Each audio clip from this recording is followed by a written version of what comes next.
चलिए, good morning everyone. कैसे हो बेटा? देखो, प्रीवियसली अपने वॉल्यूम वन का मैराथन कंप्लीट कर लिया था एंड आशा करता हूँ कि आपने उसको दोबारा रिवाइज किया हो। ठीक है। देखो, आज हम शुरू कर रहे हैं वॉल्यूम टू, जिसमें मेनली हमारा डायरेक्टर चैप्टर। कौन सा चैप्टर है बेटा? और if you remember, director chapter हमारा थोड़ा लेंदी भी है ना। और इसमें हमें काफी कुछ डिस्कस करना है। ये वॉल्यूम वन का चैप्टर, सॉरी, वॉल्यूम टू का चैप्टर नंबर वन है, जिसमें हम समझेंगे डायरेक्टर्स बेसिकली होता क्या है। देखो, मैं उतना डिटेल में तो नहीं जाऊंगा दोस्त, ठीक है, क्योंकि हमारा यहाँ पे टारगेट है मेमोराइज करना। ठीक है, शॉर्ट तरीके से, ना कि उस डिटेलिंग में पढ़ना जो हम पहले प्रीवियसली क्लासेस में पढ़ चुके थे। तो बिल्कुल ध्यान से सुनिएगा, कंसंट्रेशन के साथ। देखो, डायरेक्टर है। डायरेक्टर कौन होता है सर? देखो, ये तो हम प्रोविजन से शुरू करेंगे। आपकी पॉइंट ऑफ व्यू से डायरेक्टर क्या है?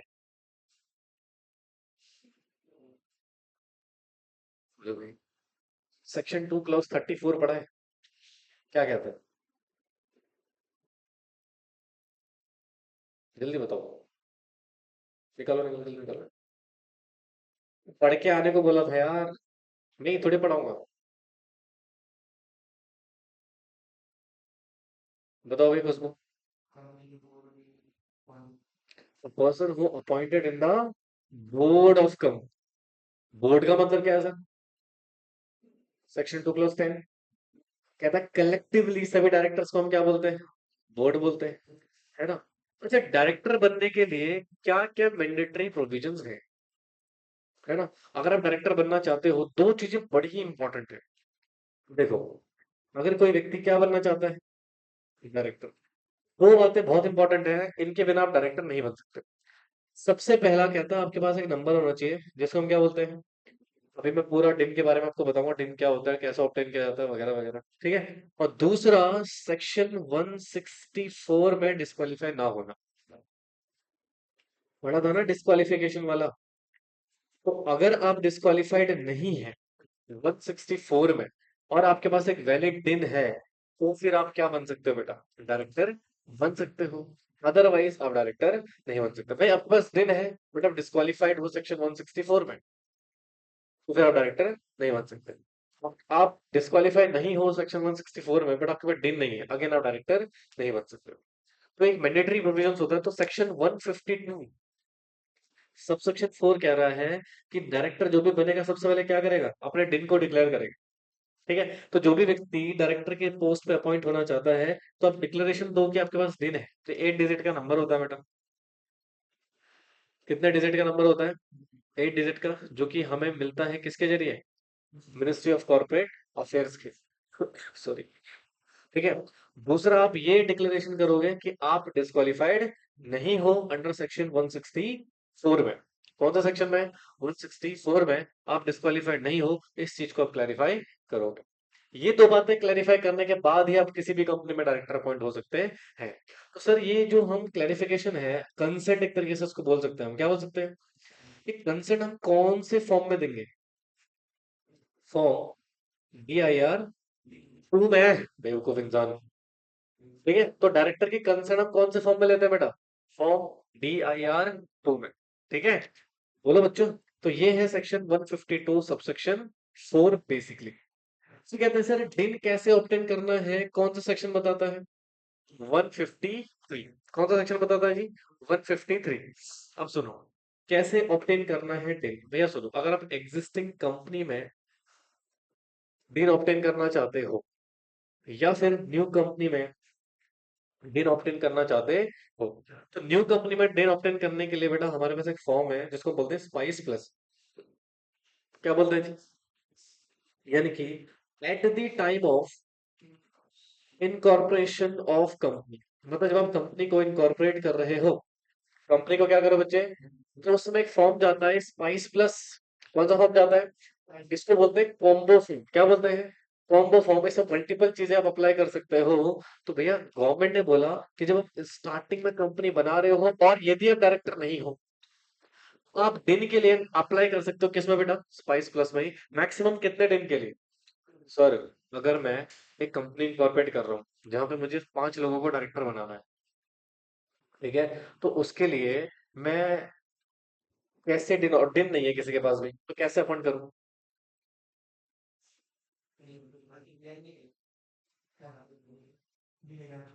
At the time of incorporation क्या 5% को डायरेक्टर होना तो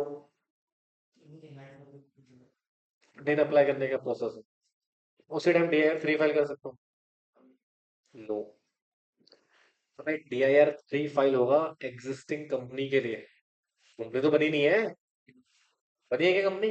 नहीं बनी है। जब कंपनी बन जाएगी उसके बाद अब उन 2 एक्स्ट्रा पर्सन को क्या बना सकते हो, डायरेक्टर बना सकते हो। उससे पहले पॉसिबल ही पहले हो जाता था। क्यों होता था?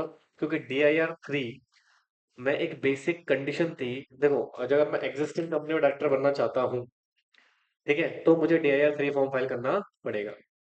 बट गवर्नमेंट ने ना इसमें कंडीशन लगा दी। क्या लगा दी? कहा कि DIR 3 जो है उसको सर्टिफाइड कराना पड़ेगा। क्या कराना पड़ेगा? सर्टिफाइड बाय किसके द्वारा? कंपनी के डायरेक्टर के द्वारा, MD के द्वारा, यानी कि कंपनी का। पहले इसमें क्या था ना, प्रैक्टिसिंग कंपनी सेक्रेटरी या फिर चार्टर्ड अकाउंटेंट या फिर कॉस्ट मैनेजमेंट अकाउंटेंट कर सकते थे इस फॉर्म को सर्टिफाई। पर अब इन्होंने हटा दिया। इन्होंने कहा कंपनी सेक्रेटरी जो प्रैक्टिस में है वो इसको सर्टिफाई नहीं करेगा। यानी कि आप तभी डायरेक्टर बन सकते हैं जब जेन्युइनली डायरेक्टर बनना चाहते हैं, या आपको कहीं से ऑफर है। अदरवाइज बेटा आप डायरेक्टर दिन ऑब्टेन नहीं कर सकते। समझे? फालतू में क्यों ओपन करना नहीं? कोई लॉजिक है इसका?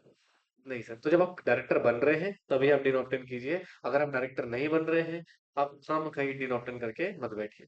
समझा ना? तो इसलिए DIR 3 फाइल तो कर सकते हैं, डिन ऑप्टेन कर सकते हैं, बट सिर्फ और सिर्फ तब जब आप किसी एग्जिस्टिंग कंपनी में अपॉइंट हो रहे हैं। अगर आपके पास कोई ऑफर लेटर नहीं है, कोई अपॉइंटमेंट लेटर नहीं है बेटा, आप किसी कंपनी में डायरेक्टर नहीं बन रहे हो, तो फिर आप डिन ऑप्टेन नहीं कर सकते हो एज ऑफ नाउ। बट पहले जब सर्टिफिकेशन इस फॉर्म का CS करता था, CA करता था, CMA करता था, प्रैक्टिस में जो थे, तो उस समय आप डायरेक्टर बन रहे हो या नहीं बन रहे हो, आप डिन ऑब्टेन कर सकते थे। समझे? बट आज के डेट में ऐसा पॉसिबल नहीं है। और डीपिन तो सुने होगा आपने। LLP में जो डेजिग्नेटेड पार्टनर्स होते हैं बेटा, उनके पास कौन सा नंबर होता है? उसी को हम क्या मान लेते हैं? डिन मान लेते हैं। तो आपको अलग से डिन ऑब्टेन करने की जरूरत फिर नहीं पड़ेगी। सेक्शन 153 में एग्जेम्प्टेड हो जाओगे। समझे? 153 समझ में आया? तो डिन ऑब्टेन करने का प्रोसेस कितना है हमारे पास? दो है। कितना प्रोसेस है? दो प्रोसेस है। पहला, एग्जिस्टिंग कंपनी में DIR 3 फाइल करेंगे, और दूसरा स्पाइस प्लस में मैक्सिमम कितने? 3 दिन आप अप्लाई कर सकते हैं। ठीक है। अच्छा, फिर आता है सेक्शन 154। कहता है दिन अलॉटमेंट है, कितने टाइम में होगा? 1 महीने में। किसके द्वारा? अगर उसने एक्सेप्ट कर लिया तो। अगर आपका फॉर्म रिजेक्ट हो गया है तो आपको इन्फॉर्म कर दिया जाएगा कितने दिन के अंदर, है ना? अगर या फिर ऐसा होगा कि मान लो रिजेक्ट नहीं किया, रीसबमिशन के लिए भेज दिया। किसके लिए भेज दिया? क्या होता है ना, आपका फॉर्म तुरंत रिजेक्ट नहीं होगा। आपका फॉर्म तुरंत रिजेक्ट नहीं होगा। गवर्नमेंट आपको एक अपॉर्चुनिटी देती है। क्या देती है? इसको बोलते हैं हम रीसबमिशन। तो डायरेक्ट रिजेक्शन नहीं होता है, रीसबमिशन होता है। तो रीसबमिशन में गवर्नमेंट कहती है भाई आपका फॉर्म इनकम्प्लीट है, या फिर आपने जो इन्फॉर्मेशन दी है उसमें हमें कुछ गड़बड़ लग रही है, डिफेक्टिव इन्फॉर्मेशन है शायद मे बी। आप दोबारा से सबमिट कीजिए, उस डिफेक्ट को सही कीजिए। ठीक है।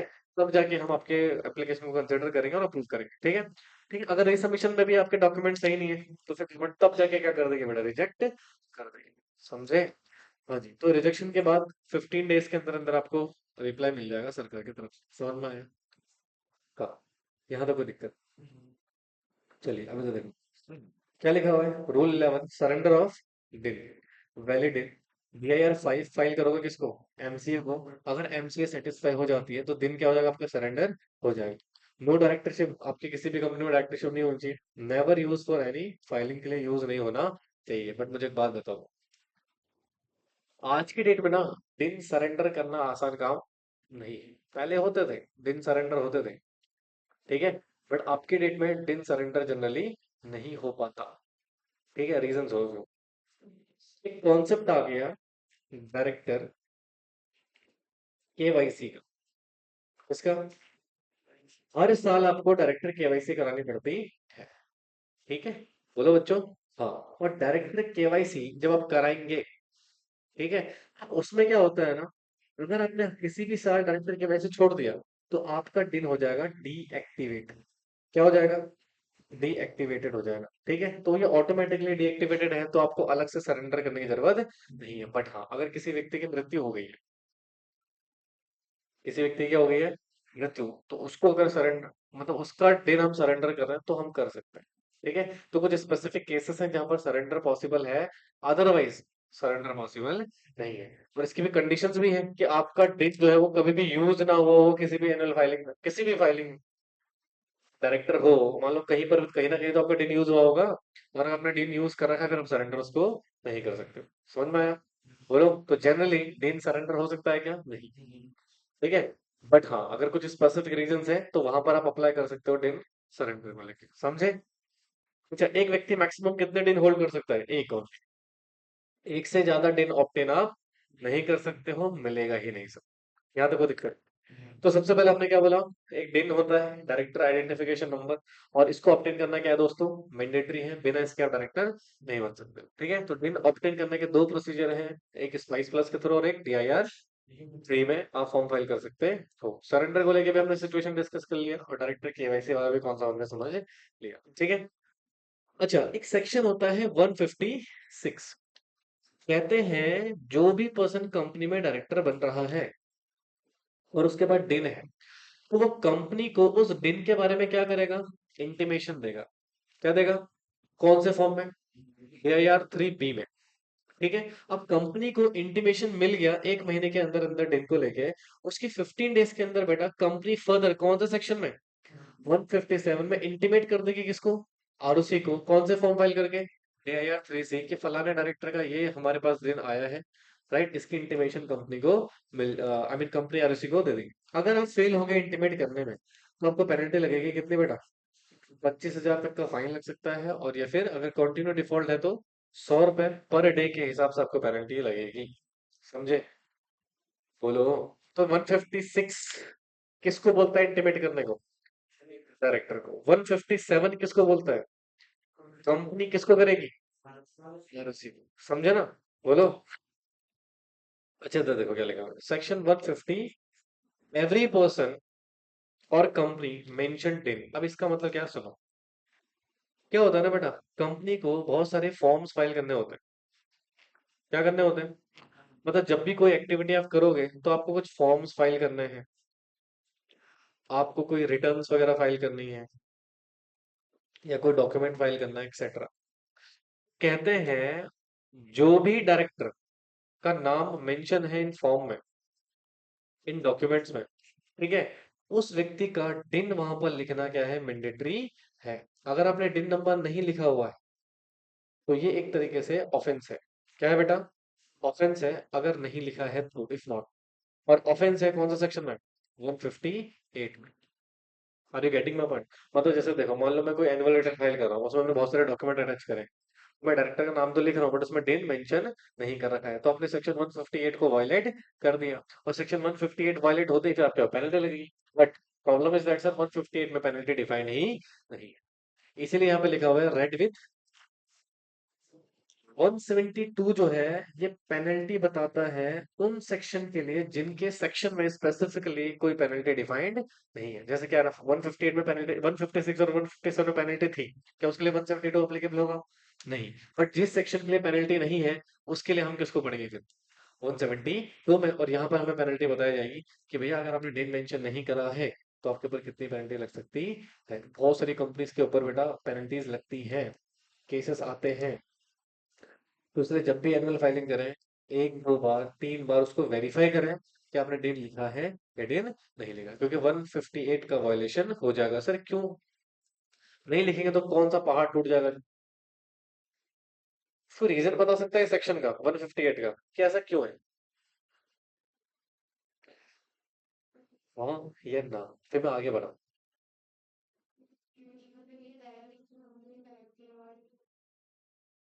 नहीं नहीं, क्यों भाई, मैं तो कम से कम तो 20 कंपनीज में डायरेक्टर बन सकता हूँ।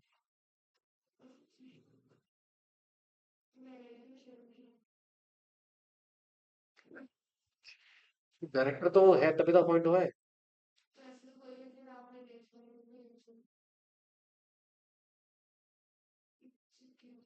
कंपनी में डायरेक्टर बहुत सारे होते हैं,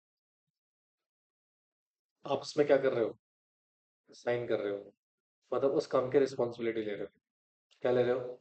रिस्पॉन्सिबिलिटी। तो कंपनी को पता होना चाहिए दिस पर्सन कौन रिस्पॉन्सिबल है। और उस व्यक्ति के बारे में डिटेल हमें कैसे पता लगेगी? दिन से, क्योंकि दिन में आपके सारे पर्टिकुलर्स अवेलेबल होते हैं। समझे ना? इसलिए दिन को देना यहाँ पर क्या है, मैंडेटरी नहीं। समझ में आया सर? आ गया? सुनो, यहाँ पे कह रहा है सर 159 पेनल्टी बताता है कौन सा सेक्शन को वायलेट करने की। मतलब दिन नहीं है, मल्टीपल दिन होल्ड कर रखे हैं, इंटीमेशन नहीं दिया है, 50,000 रुपए तक की फाइन लग सकता है आपको। पर डे कितना? Okay, after the first during which is default is continue. Obvious सी बात है, जिस दिन डिफॉल्ट हुआ उसके बाद अगर आप कंटिन्यू ही डिफॉल्ट में हो तो 500 रुपये पर डे के हिसाब से आपके ऊपर क्या लगेगी, पेनल्टी लगेगी। समझे? तो ये एक बेसिक हाल है कि देखो, जब हमने दिन के चैप्टर पढ़ा था स्टार्टिंग में, तो आई थिंक 2 से 3 क्लासेस तो सिर्फ किस पे लगी थी हमारी, दिन को समझने में। राइट? तो अभी जल्दी से खत्म हो गया है। रीजन नहीं, ये हम शॉर्टकट के तरीके से पढ़ रहे हैं ताकि हमें बहुत सारी चीजें मेमोराइज्ड हो जाए। समझ तो हमारे वैसे भी कुछ नहीं आता है जी। आता है। अच्छा, अब एक कॉन्सेप्ट है फर्स्ट डायरेक्टर का। किसका? कोई मुझे बता सकता है फर्स्ट डायरेक्टर कौन होता है? पहले मैं ये वाला फर्स्ट, या कौन सा फर्स्ट? एक कंपनी में, पब्लिक कंपनी, ओए चंपक लाल सोने का नहीं, कराओ। एक कंपनी में मैक्सिमम कितने डायरेक्टर बन सकते हैं? टाइम क्या हो रहा है भाई? कल क्या कर रहे थे? सारे रेडी हो गए? 205 तक सारे? कहाँ तक हुए? कहाँ तक हुए हैं?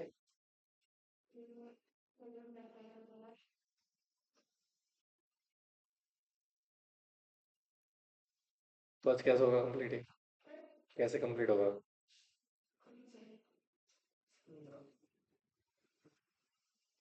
नहीं रखूंगा कल को।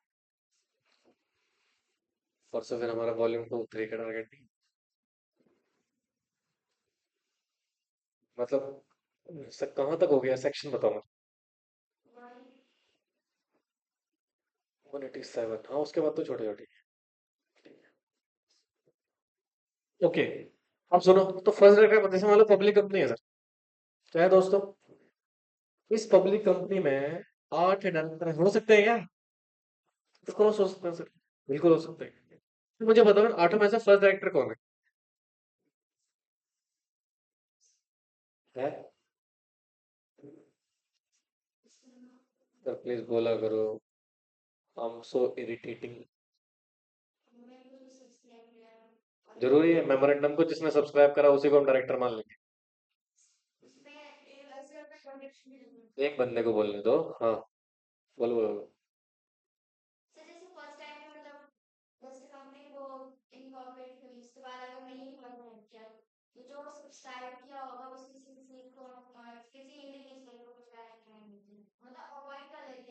हम्म, अच्छा देखो, फर्स्ट डायरेक्टर की सिचुएशन सुनना, don't confuse with it. First director का मतलब होता है जब कंपनी इनकॉर्पोरेट हुई है, हाँ, उस समय कितने डायरेक्टर्स अपॉइंट कर रहे हैं हमने, वो फर्स्ट डायरेक्टर से। या वो एक हो चाहे दो हो, एक तो नहीं हो सकता पब्लिक कंपनी में, प्राइवेट की ओपीसी में हो सकता है ना? तो उनको हम क्या मान लेंगे सर? First director. बट इसका एक प्रोसीजर है, क्या है? सुनो, कंपनी इनकॉर्पोरेट तो हुई नहीं है, हुई है क्या इनकॉर्पोरेट? प्रोसेस में, क्या है बेटा? प्रोसेस में है। तो सर वहां पे तो आप अपॉइंट कर ही नहीं सकते हो, कोई है ही नहीं अपॉइंट करने के लिए। तो यहाँ पे कहते हैं, सुनो जी, आप जब कंपनी बना रहे थे ना, तो एक डॉक्यूमेंट फाइल करते हो आप, आर्टिकल्स ऑफ एसोसिएशन। एक काम करो, यहाँ पे ना मेंशन कर दो नेम। क्या कर दो? मेंशन कर दो नेम ऑफ फर्स्ट डायरेक्टर के। मतलब आपके कंपनी में जो पहले डायरेक्टर्स होंगे उनका नाम यहाँ पे लिख दो। बाय लार्ज आप भूल गए सर, और आपका आर्टिकल क्या रह गया? साइलेंट रह गया। क्या रह गया? कहते हैं सर ऑल इंडिविजुअल, क्या कहते हैं जी? All individual who subscribe MOA, जिन्होंने क्या करा हुआ है, मेमोरेंडम को सब्सक्राइब करा हुआ है, उनको डीम्ड मान लिया जाएगा। डीम्ड का मतलब क्या होता है? मान लिया जाएगा जी, मानो या ना मानो हम तो मान लेंगे डीम्ड फर्स्ट डायरेक्टर बोलेंगे इनको, क्या बोलेंगे? डीम्ड फर्स्ट डायरेक्टर, यही कहता है सेक्शन 150 को। समझे? तो आपको पहले लिखना होगा किसमें? एमओए में, नालायको आर्टिकल्स में। किसमें लिखना होगा? वो जो बोल रहा हूँ, हाँ, आर्टिकल में मेंशन करोगे नेम ऑफ फर्स्ट डायरेक्टर। ठीक है सर, तो वहां पर क्लैरिटी हो जाएगा कि हाँ भैया यही डायरेक्टर इसमें डायरेक्टर होंगे पहले वाले। ठीक है, बोलो। हाँ, तो ये कितना डायरेक्टर तक ड्यूली दूसरे डायरेक्टर अपॉइंट नहीं हो जाते, या इन्हीं को आप जनरल मीटिंग में अडॉप्ट नहीं कर लेते। बुझे? नहीं बुझे? ओके, बहुत बढ़िया, बहुत बढ़िया, ग्रेट। ये चिल्लर डायरेक्टर है, रेसिडेंट डायरेक्टर। हाँ, क्या था सर? कम से कम आपकी कंपनी में एक डायरेक्टर तो ऐसा हो जो इंडिया का रेसिडेंट हो, क्या बेटा? मतलब आप एक अच्छे, सुनो, इसमें ना एक अमेंडमेंट आया है। पहले इसमें प्रीवियस ईयर होता था, मतलब इसमें क्या होता है बेटा? फाइनेंशियल ईयर क्या होता है? कि एक फाइनेंशियल ईयर में कम से कम कितने दिन रहे हो इंडिया में आप? 180 दिन या उससे ज्यादा, तो उसको हम क्या बोलेंगे सर? रेजिडेंट डायरेक्टर, क्या बोलेंगे? कम से कम एक डायरेक्टर तो क्या होना चाहिए आपका? रेजिडेंट होना चाहिए। सारे फॉरेनर हो जाएंगे तो फिर दिक्कत नहीं हो जाएगी? है, रिस्पॉन्सिबिलिटी किसकी होगी? तो इसलिए एक डायरेक्टर का रेजिडेंट होना मैंडेटरी है। Section 149 subsection 3। 5 कहां से हो गया? कौन सा सेक्शन है? वहाँ यही है, मुझे पता है। अच्छा, देखो। अगला ये समझ में आया, रेजिडेंट डायरेक्टर, फर्स्ट डायरेक्टर समझ में आ गया। ओके, जैसे कि आप देख रहे हैं हमारे वर्ल्ड में वुमेन्स को शामिल किया जा रहा है हर कार्य में। ठीक है, जिसको हम बोलते हैं विमेन एम्पावरमेंट। क्या बोलते हैं बेटा? कंपनीज एक्ट ने कहा भैया हम भी पीछे क्यों हटे? हम भी महिला सशक्तिकरण को बढ़ावा देते हैं, और हर कंपनी के बोर्ड में एक वुमेन को अपॉइंट कर देते हैं। नहीं, कुछ स्पेसिफिक कंपनीज में, हर कंपनी में मैंडेटरी नहीं है। तो सेक्शन 149 सबसेक्शन 1 का एक प्रोविजो है।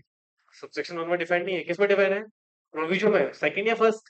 सेकंड प्रोविजो में डिफाइंड है। और रूल 3 में डिफाइंड कहता है, फॉलोइंग स्पेसिफाइड कंपनीज में एक महिला डायरेक्टर होनी मैंडेटरी है। अगर आपने महिला डायरेक्टर को अपॉइंट नहीं किया तो फिर इस सेक्शन का वायलेशन हो जाएगा। बुझे? देखो, पहली कौन सी कंपनीज में?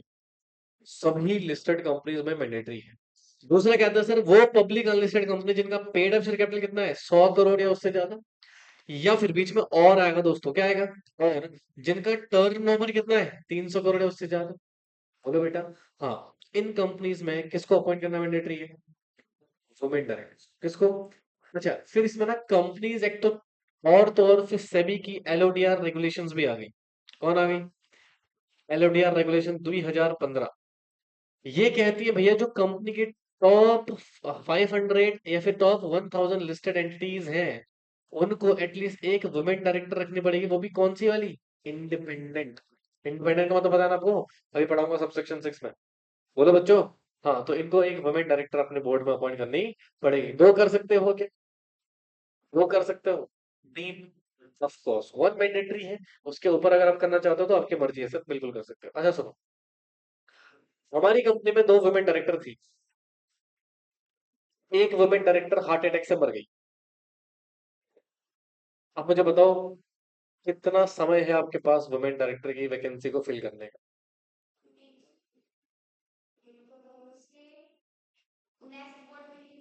क्या?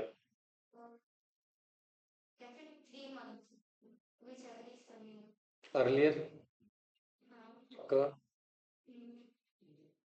क्या जरूरत है? एक तो है। मैं पढ़ना में दो इसलिए तो बोला था, उन्होंने एक ही बनना। यस, यहाँ पर ऑप्शन आ जाएगा दोस्त, क्या आ जाएगा? एक, कितने डायरेक्टर होनी चाहिए थी? एक तो है ही। जरूरी नहीं है उस वैकेंसी को आप क्या करो, फिल करो। मर की। Okay, अगर आप करना चाहते हो तो फिर आपका एक बेसिक शेड्यूल टाइम पीरियड है, उसको फॉलो करोगे, और उस इंटिमेटेंस वैकेंसी को क्या कर दोगे बेटा, फिल कर दो। समझे? नहीं आया समझ में? इक्का? श्योर? देख लो भाई। हम्म, चलिए। अब यहाँ पर आता है एसएसडी, क्या था बेटा? अच्छा सुनो, ये ना थोड़ा सा इंपॉर्टेंट सेक्शन है, ध्यान से सुनना। चारों, रूल कहाँ है इसका? कह रहे घूमने क्या वैसे? कहाँ गया हुआ रूल इसका? सेक्शन 151 किसको डिफाइन कर रहा है? एसएसडी। अच्छा सुनो, मेनली बेटा ये सेक्शन ना लिस्टेड कंपनीज के लिए। किसके लिए है? लिस्टेड कंपनीज या कुछ स्पेसिफिक कंपनीज के लिए कहते हैं भैया सुनो, अगर आपकी लार्ज कंपनी है ना, बहुत बड़ी कंपनी है ना, तो वहां पे यार क्या होता है ना, एक माइनॉरिटी राइट्स होते हैं और एक मेजोरिटी रूल्स होता है। कौन सा पढ़ा हुआ आपने? क्लास एक्शन वाला पढ़ा है? वो आई थिंक कौन सा सेक्शन है? 245 है ना? 245 या 145 है? 245 क्लास एक्शन वाला। मेरा मन करा ना ये फेंक के मार दूं तुम्हें। होता है ना, मेजोरिटी रूल्स माइनॉरिटी राइट्स। भैया मेजोरिटी एसआर किस पे पास हो रहा है? मेजोरिटी में है। ओआर किस पे पास हो रहा है? तो कहते हैं फिर माइनॉरिटी के राइट्स की प्रोटेक्शन कैसे होगी? तो कहते हैं जो छोटे शेयर होल्डर हैं उन्होंने भी तो पैसा लगाया है, तो उनके राइट्स की प्रोटेक्शन करने के लिए कंपनी में उनका एक बंदा भेज दो, एक पर्सन भेज दो, जिसको हम क्या बोलते हैं? एसएसडी। क्या बोलते हैं बेटा? एसएसडी। कहते हैं एसएसडी को अपॉइंट कर दीजिए कुछ स्पेसिफिक कंपनीज में। देखें, कहते हैं सर अपॉइंट, अपॉइंटेड बाय, कौन अपॉइंट करता है इसको? Small share holder. कौन होते हैं स्मॉल शेयर होल्डर? जिन्होंने कंपनी में नॉमिनल वैल्यू होल्ड करी हो, किससे ज्यादा नहीं? 20,000 से। बेटे नॉमिनल वैल्यू फेस वैल्यू की बात कर रहा है ये। किसकी बात कर रहा है? फेस वैल्यू मतलब जब कैलकुलेशन करोगे तो प्रीमियम को हटा दोगे। किसको हटा दोगे? अच्छा सुनो, मैं एक एग्जांपल देता हूँ आपको। मान लो चारू ने, एक पर्सन है Charu.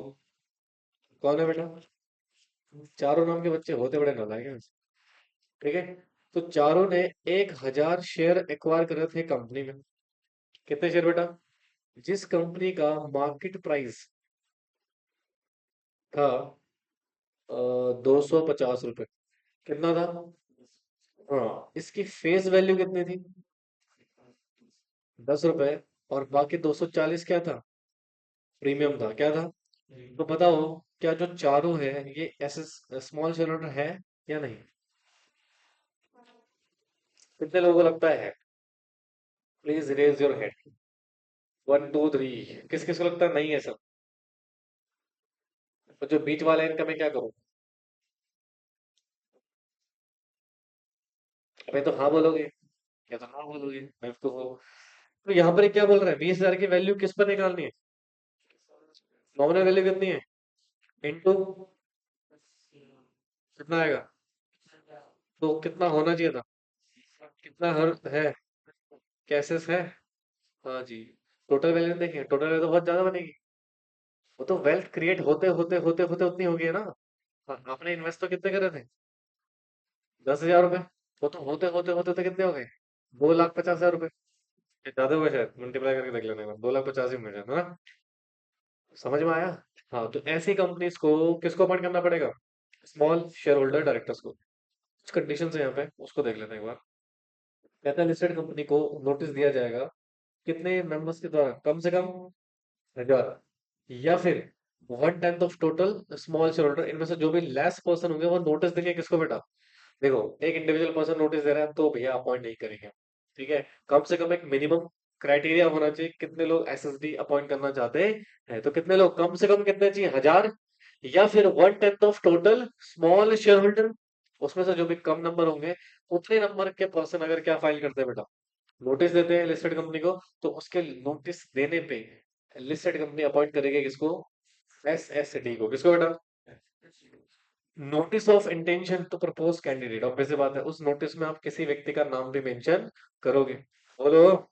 Statement by propose SSD, जैसे कि उसके बाद डिन है, डिस्क्वालीफाई नहीं है, अपने कंसर्न देगा फॉर्म डीआईआर 2 में। ठीक है, अपनी कंसर्न प्रोवाइड करेगा, और ये सारी कंडीशन फुलफिल होने के बाद कंपनी फिर उसको अपॉइंट कर लेगी। एसएसडी बेटा आईडी भी हो सकता है क्या? बिल्कुल, बट यहाँ पर ना मस्ट मत लिखो यार, जरूरी नहीं है। बट एसएसडी आईडी हो सकता है, बिल्कुल हो सकता है। बट एज सच को जरूरी नहीं है कि एसएसडी क्या हो बेटा, इंडिपेंडेंट डायरेक्टर ही हो। ठीक है, बट हाँ आईडी हो तो ज्यादा बेटर है। भाई एक तो एसएसडी है, ऊपर से आईडी है, तो क्या उसकी जो कॉम्पिटेंसी है बढ़ जाएगी? हाँ, फिर कहते हैं टेन्योर कितना होता है इसका, 3 कंसेक्यूटिव ईयर के लिए अपॉइंट होता है। इसका कोई रिटायरमेंट नहीं होता रोटेशन के द्वारा। ठीक है, यानी कि जब आप रोटेशनल डायरेक्टर का कॉन्सेप्ट पढ़ेंगे तो उसमें बेटा आपके ये एसएसडी कंसिडर नहीं होगा। और कितने साल के लिए अपॉइंट हो गए? डिस्क्वालिफिकेशन ग्राउंड सेम है 164 वाले, वेकेशन ग्राउंड सेम है बेटा 167 वाले। ठीक है, और अगर ये आईडी है तो उसको कौन से क्राइटेरिया फुलफिल करने पड़ेंगे? सेक्शन 149 सबसेक्शन 6 में जो कंडीशन दी हुई है इंडिपेंडेंट डायरेक्टर को लेके, वो उसको फुलफिल करना पड़ेगा। समझे? डायरेक्टरशिप होल्ड कर सकते हो मैक्सिमम कितनी कंपनीज में? एक नॉर्मल डायरेक्टर कितने कंपनी में डायरेक्टर बन सकता है? 20 में। और एसएसडी कितने बन सकता है? I mean, what is the section of directorship?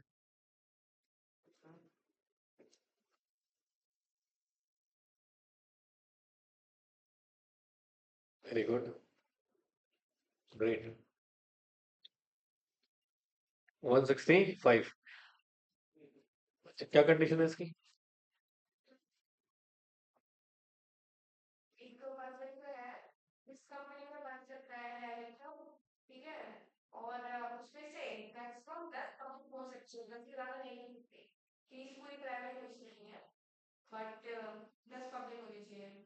होनी चाहिए या हो सकते हैं?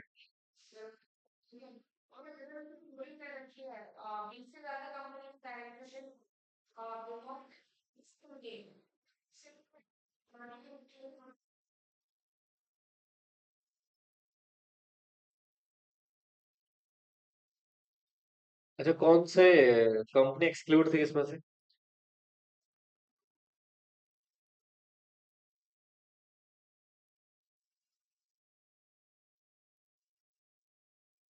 गवर्नमेंट और क्या?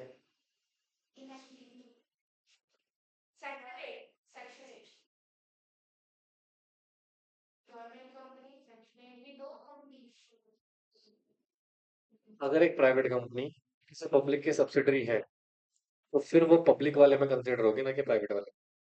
समझी नलायक? समझे ना? ओके। और इसका कोई एसोसिएशन नहीं होना चाहिए कंपनी के साथ next 3 year from the date of, मतलब जिस दिन इसका टेन्योर कंप्लीट हो गया उसके 3 साल तक बेटा कूलिंग ऑफ पीरियड एक्टिवेट हो जाएगा। आपका किसी प्रकार का संबंध नहीं होना चाहिए किसके साथ बेटा? कंपनी के साथ। समझ में आया? देखो जी, एग्जाम में एग्जामिनर का बड़ा ही फेवरेट टॉपिक रहता है क्या? आईडी। आईडी में दो सेक्शन हम पढ़ेंगे यहाँ पे, 149 सबसेक्शन 6 से लेकर आई थिंक सबसेक्शन 13 तक है, ऐसे कुछ है। हाँ जी, 12 तक है। ओके। और इसके साथ एक रूल पढ़ेंगे क्या? रूल 4 भी क्या बहुत जगह एप्लीकेबल होगा ये। तो सुनो सर, इंडिपेंडेंट डायरेक्टर अपॉइंट करना है, किसको अपॉइंट करना है जी? सभी लिस्टेड कंपनीज को। किसको अपॉइंट करना है? सभी लिस्टेड कंपनीज को। ये मैंडेटरी है सर। फिर वहां पर आपको थ्रेशोल्ड लिमिट नहीं देखोगे कि आपके पेड शेयर कैपिटल कितनी है, टर्नओवर कितना है, लोन्स कितना चल रहा है आपके ऊपर, नहीं कुछ देखना नहीं है सर। अगर आप लिस्टेड कंपनी हो तो आपको आईडी अपॉइंट करने पड़ेंगे। टोटल नंबर ऑफ डायरेक्टर का कितना? 1/3 आईडी होने चाहिए। जैसे अगर किसी कंपनी में 10 डायरेक्टर हैं, या 10 छोड़ो, थोड़ा सिंप्लीफाइड लेते हैं, टोटल डायरेक्टर कितने हैं? तो 12 का 1/3 कितना होगा? 4। तो 4 मस्ट भी क्या होने चाहिए आपके? आईडी होने चाहिए। समझ में आया? नहीं आया? अच्छा, फिर उसके बाद लिस्टेड कंपनी यहाँ कवर हो गई है। हमें क्या आना चाहिए? Public company. पब्लिक भी कौन सी? अनलिस्टेड वाली। कौन सी वाली बेटा? अनलिस्टेड। जिनकी पेड अप शेयर कैपिटल कितनी है? 10 करोड़ या उससे ज्यादा है, या फिर टर्नओवर कितना है? 100 करोड़ या उससे ज्यादा है, या फिर आउटस्टैंडिंग लोन डिबेंचर्स डिपॉजिट कितना है बेटा? 50 करोड़ से ज्यादा है। तो इन कंपनीज में आपको आईडी अपॉइंट करना पड़ेगा। अब इन तीनों में से कोई एक भी कंडीशन फुलफिल हो गए तो फिर आपको सेटिस्फाई हो जाओगे आप कंडीशन। और कितने आईडी होने चाहिए? कम से कम दो, एटलीस्ट दो। समझे? पक्का? श्योर है? बोलो यार। हम्म। सुनो, इसको ना इस सेक्शन को थोड़ा सा रीड आउट करते हैं किसके साथ? 177 ऑडिट कमेटी वाला सेक्शन है क्या बेटा? तो ऑडिट कमेटी में ना एक प्रोविजन है, अगर मैं आपको आगे चल के पढ़ाऊँ ऑडिट कमेटी का प्रोविजन, तो कहता है जी मेजोरिटी ऑफ पर्सन क्या होने चाहिए बेटा उसके? आईडी होने चाहिए। जैसे मान लो ऑडिट कमेटी में आठ है डायरेक्टर। कितने डायरेक्टर हैं? अभी कह रहे मेजोरिटी क्या होना चाहिए? मतलब आपने ना कंपनी ऑडिट कमेटी में 8 मेंबर को अपॉइंट करा हुआ है, और मेंबर मेंबर कौन होता है? कंपनी के डायरेक्टर ही होते हैं शायद। 8 टोटल हैं, तो उसकी मेजोरिटी क्या होगी? 5। तो भैया एक बात बताना, अगर आपके ऊपर ऑडिट कमेटी के प्रोविजन एप्लीकेबल है और ये नंबर में आपका 4 आ रहा है, या इसमें आपका मिनिमम कितना आ रहा है? 2 आ रहा है, तो भैया उस केस में तो आपका ये क्राइटेरिया फुलफिल ही नहीं हो पाएगा, है ना? तो फिर अगर आप 8 मेंबर रखना चाहते हो ऑडिट कमेटी में, तो उसके लिए आपकी कंपनी में टोटल इंडिपेंडेंट डायरेक्टर कितने होने चाहिए? 5 होने चाहिए। फिर वो 2 या फिर 1/3 से काम नहीं चलेगा। समझ में आ रहा है? तो देखो, appointment of ID listed company में और अनलिस्टेड कंपनी में ये बेसिक सिचुएशन बता चुका हूँ ऑलरेडी आपको। समझ आया? जैसे यहाँ पे देखो, लिस्टेड कंपनी में डायरेक्टर कितने टोटल? 13। ऑडिट कमेटी में टोटल कितने हैं? तो मेजोरिटी कितने होनी चाहिए? 6। अब अगर मैं 13 का 1/3 निकालूं तो कितना आ रहा है? 4.33। तो इसको राउंड ऑफ करके 5 भी कर दोगे तो फिर भी कितने चाहिए? 6 चाहिए। तो आपको 5 अपॉइंट करने पड़ेंगे, 6 अपॉइंट करने पड़ेंगे? 6, क्योंकि यहाँ पर कौन सा सेक्शन एक्टिवेट हो गया है? 177। समझे? इसका श्योर भाई, एग्जाम में ना प्रश्न पूछ सकता है। ठीक है, तो कृपया करके इसको ध्यान से पढ़ना। समझ में आया? दोबारा समझाओ, बोलो। दोबारा समझाओ। क्या आगे है? पक्का? ओके, शाबाश, ग्रेट, नाइस नाइस, बहुत बढ़िया। क्या लिखा हुआ है जी? लिस्टेड कम। बेटा सुनना, जहां जहां एलओडीआर के प्रोविजन है, अच्छे से पढ़ लेना। एग्जाम में आने के चांसेस इसके ज्यादा होते हैं। कौन सी कंपनी है दोस्तों? Listed company. और लिस्टेड कंपनी में क्या एप्लीकेबल हो रहा है? सेबी की एलओडीआर 2015। कहता है सर, जिन लिस्टेड कंपनीज में चेयरमैन है, क्या है बेटा? चेयरमैन आपने अपॉइंट किया हुआ है, या तो आपका चेयरमैन नॉन एग्जीक्यूटिव डायरेक्टर होगा, बोलो, या तो आपका चेयरमैन एग्जीक्यूटिव डायरेक्टर होगा। भाई, नॉन एग्जीक्यूटिव और एग्जीक्यूटिव में क्या डिफरेंस है?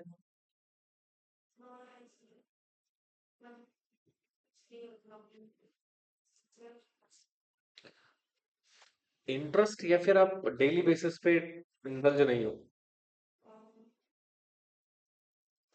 एग्जीक्यूटिव डायरेक्टर वो जो आपके डेली बेसिस पे एक्टिविटी में क्या है बेटा? इंडल्ज है। क्या हो गया उसको? गुस्सा हो गया भाई? तो हम भी गुस्सा हो गए। ठीक है। एग्जीक्यूटिव डायरेक्टर मतलब क्या है? आप कंपनी के एग्जीक्यूटिव डायरेक्टर हैं, और डेली बेसिस पे जो डिसीजंस हो रहे हैं उसमें इन्वॉल्व है। आपकी इन्वॉल्वमेंट उसमें है। नॉन एग्जीक्यूटिव मतलब इन्वॉल्व नहीं हो सकता, कभी कभी आ रहे हो, मीटिंग अटेंड कर रहे हो, फिर चले जा रहे हो। ठीक है। अगर नॉन एग्जीक्यूटिव है, पार्शियलिटी जहां कहाँ कहाँ पे ज्यादा हो सकती है? एग्जीक्यूटिव में। भाई मेरे रिश्तेदार है फॉर एग्जाम्पल, तो किसके फेवर बात करेंगे? अगर मैं गलत भी हूँ, एक assumption ले रहा हूँ मैं, ऐसा होता नहीं वैसे। ठीक है। Right, but the point being sir, non executive director जो हमारा रिश्तेदार है, हमारा पड़ोसी है, पड़ोसी है सर, तो वो हमारे फेवर में रहेगा क्या? नहीं। अगर मैं गलत करूँ तुरंत बोलेगा भाई गलत कर रहा है, नालायक। ठीक है। तो मतलब सर, यहाँ पे मुझे ज्यादा प्रॉब्लम है। अमित फोन बंद कर ले यार, यहाँ पे पढ़ाई कर रहे भाई। खड़ा हो, इधर आ जाओगे। फोन कहाँ है तेरा?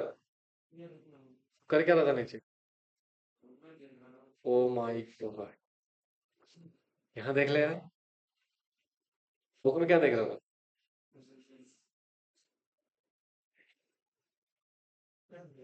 आई am supposing that if you are become a company secretary, कैसा रहेगा?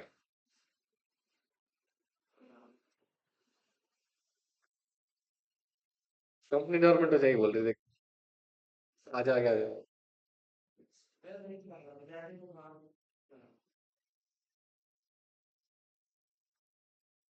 आगे फिर नींद आती है ना? बैठ जाना लायक। ठीक है। तो सर, एग्जीक्यूटिव के केस में भाई थोड़ा सा प्रॉब्लम ये रहेगा कि बाइसनेस पार्शियलिटी हो सकती है, तो इसलिए कहते हैं कि ज्यादा आईडी रखो। तो कितने आईडी रखने पड़ेंगे फिर? हाफ ऑफ टोटल डायरेक्टर क्या होना चाहिए आईडी? अच्छा, हाफ ज्यादा होता है 1/3 ज्यादा होता है? ऑफ कोर्स हाफ ज्यादा होता है, निकाल के देख लेते हैं। ये है 12 डायरेक्टर। कितने डायरेक्टर है? अच्छा, हाफ कितना होगा इसका? 1/3 बताओ कितना होगा? 1/3 कितना होगा? 4। Are you getting my point? तो सुन, 1/3 कब? जब आप नॉन एग्जीक्यूटिव चेयरमैन अपॉइंट कर रहे हो, क्योंकि उसकी बाइसनेस क्या होगी, कम होगी, तो हम कह रहे हैं ठीक है, कम आईडी भी लेंगे तो चल जाएगा जी। बट एग्जीक्यूटिव चेयरमैन हुआ, तो वहां पर फिर चेयरमैन उतना ज्यादा क्या कहते हैं, अनबाइज्ड नहीं होगा। इसलिए बेटा वहां पे इंडिपेंडेंट की संख्या क्या हो जानी चाहिए? ज्यादा होनी चाहिए। ये कहते हैं एलओडीआर के रेगुलेशन। सभी कंपनीज में, सिर्फ लिस्टेड में? ऑल लिस्टेड में, यहां तक कोई दिक्कत? बोलो बच्चों। अच्छा, एक और केस है, ये तो चलो एक केस हो गया। एक केस क्या था, अगर आपका चेयरमैन है, प्रमोटर भी है, या अच्छा सुनो, ये प्लस प्लस जरूर लिखा हुआ, बट ये या में आ जाएगा, किस में आ जाएगा? या तो आप प्रमोटर हो, चेयरमैन क्या है बेटा? भी प्रमोटर है, मैं चेयरमैन भी हूँ, प्रमोटर भी हूँ। या फिर मैं प्रमोटर का क्या हूँ? रिश्तेदार हूँ, रिलेटेड पर्सन। बोलो। हाँ, रिलेटिव का मतलब क्या होता है? वाइफ या मेंबर ऑफ एचयूएफ। ये तो बोला है, तो रूल एक्सटेंशन कराना ना भैया, सिर्फ वाइफ रिश्तेदार नहीं दोस्त। मम्मी भी है, पापा भी है, स्टेप मदर भी है, स्टेप फादर भी है, भाई भी है, बहन भी है, बेटा भी है, और बेटी भी है। ऐसे याद करवाया था ना मैंने। हाँ, ये सभी क्या है बेटा? रिश्तेदार है। किसने बचा लिया इनको? रूल ने। उन्हें एक्ट को क्या, एक्ट क्या बोल रहा था खाली? स्पाउस, मैं अपनी आपकी वाइफ या हस्बैंड, एक दूसरे के क्या हो? रिश्तेदार हो। क्या हो बेटा? रिश्तेदार हो। और या फिर आप मेंबर हो किसके? हिंदू अनडिवाइडेबल फैमिली के, तो आप रिश्तेदार हो। ठीक है? बोलो बेटा। हाँ जी। समझ में आ रहा है ना? उस केस में अगेन आपको टोटल आईडी कितने रखने हैं? समझ में आए? हाँ जी।